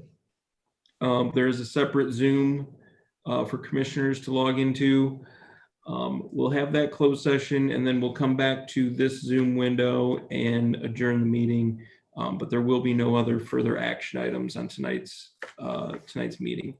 Besides, Mayor, there is the potential of an action item to consider the labor agreements, item number 22 on your agenda. that's right. I'm sorry. It's been. That's okay. It's a tight agenda, but we will come back into open session for that and then do the adjournment. Okay. Okay, so let's recess. It's 9:55 right now on my clock, so we'll come back at 10 o'clock.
I think you can see we're starting to come back into this meeting. So once everybody's here, we can join again.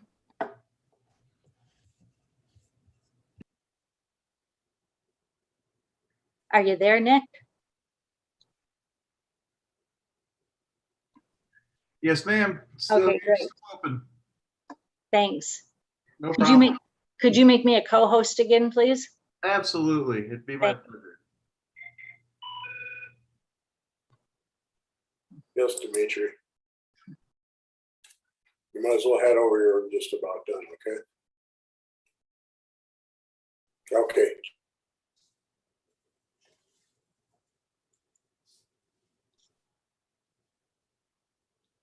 Pete, I'm sorry. I think you got muted during that.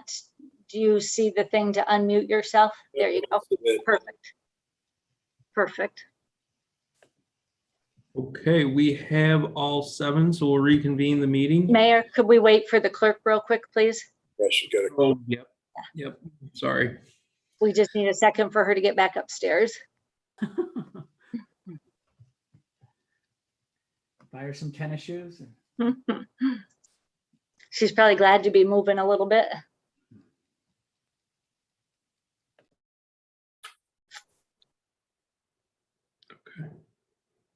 Ready, Heather? I'm ready. All right. All right, so we will reconvene our meeting from our closed session, and we will, I think it was item 22? Correct. Yep. So item 22 is next on our agenda, and it deals with our contract negotiations with 3 of our unions. And I'll recognize Commissioner Tolis for a motion.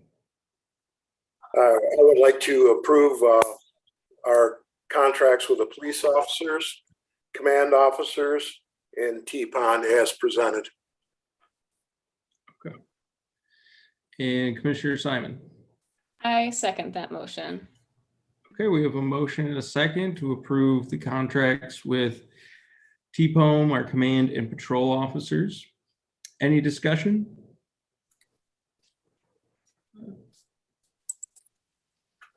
Commissioner Elsager? I want to thank Nancy and the staff for putting in the hard work to get these 3 unions getting their contracts prepared and ready and keeping our city positioned to have good employees. So thank you very much. Yeah. Thank you, Commissioner Elsager. We also had great cooperation from our union leadership, and I'm very appreciative of the time that they put into it. And I think we're on a good path moving forward. Yeah.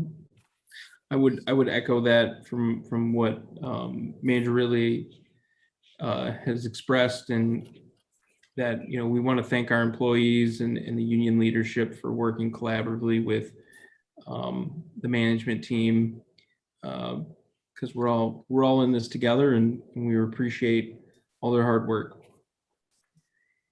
Okay. With that, I think we can do a roll call vote on approving the contracts with TPOM, the patrol, and the command officers. Commissioner Gillis, Yes. Commissioner Ronan, Yes. Commissioner Tolis, Yes. Commissioner Alsager, Yes. Commissioner Simon, Yes. Vice Mayor Petersbacher, Yes. Mayor Joseph. Yes. Motion carries 7-0. Okay. With that, it's 10:34, and I think we can adjourn our meeting. Have a good night, everybody. Good night.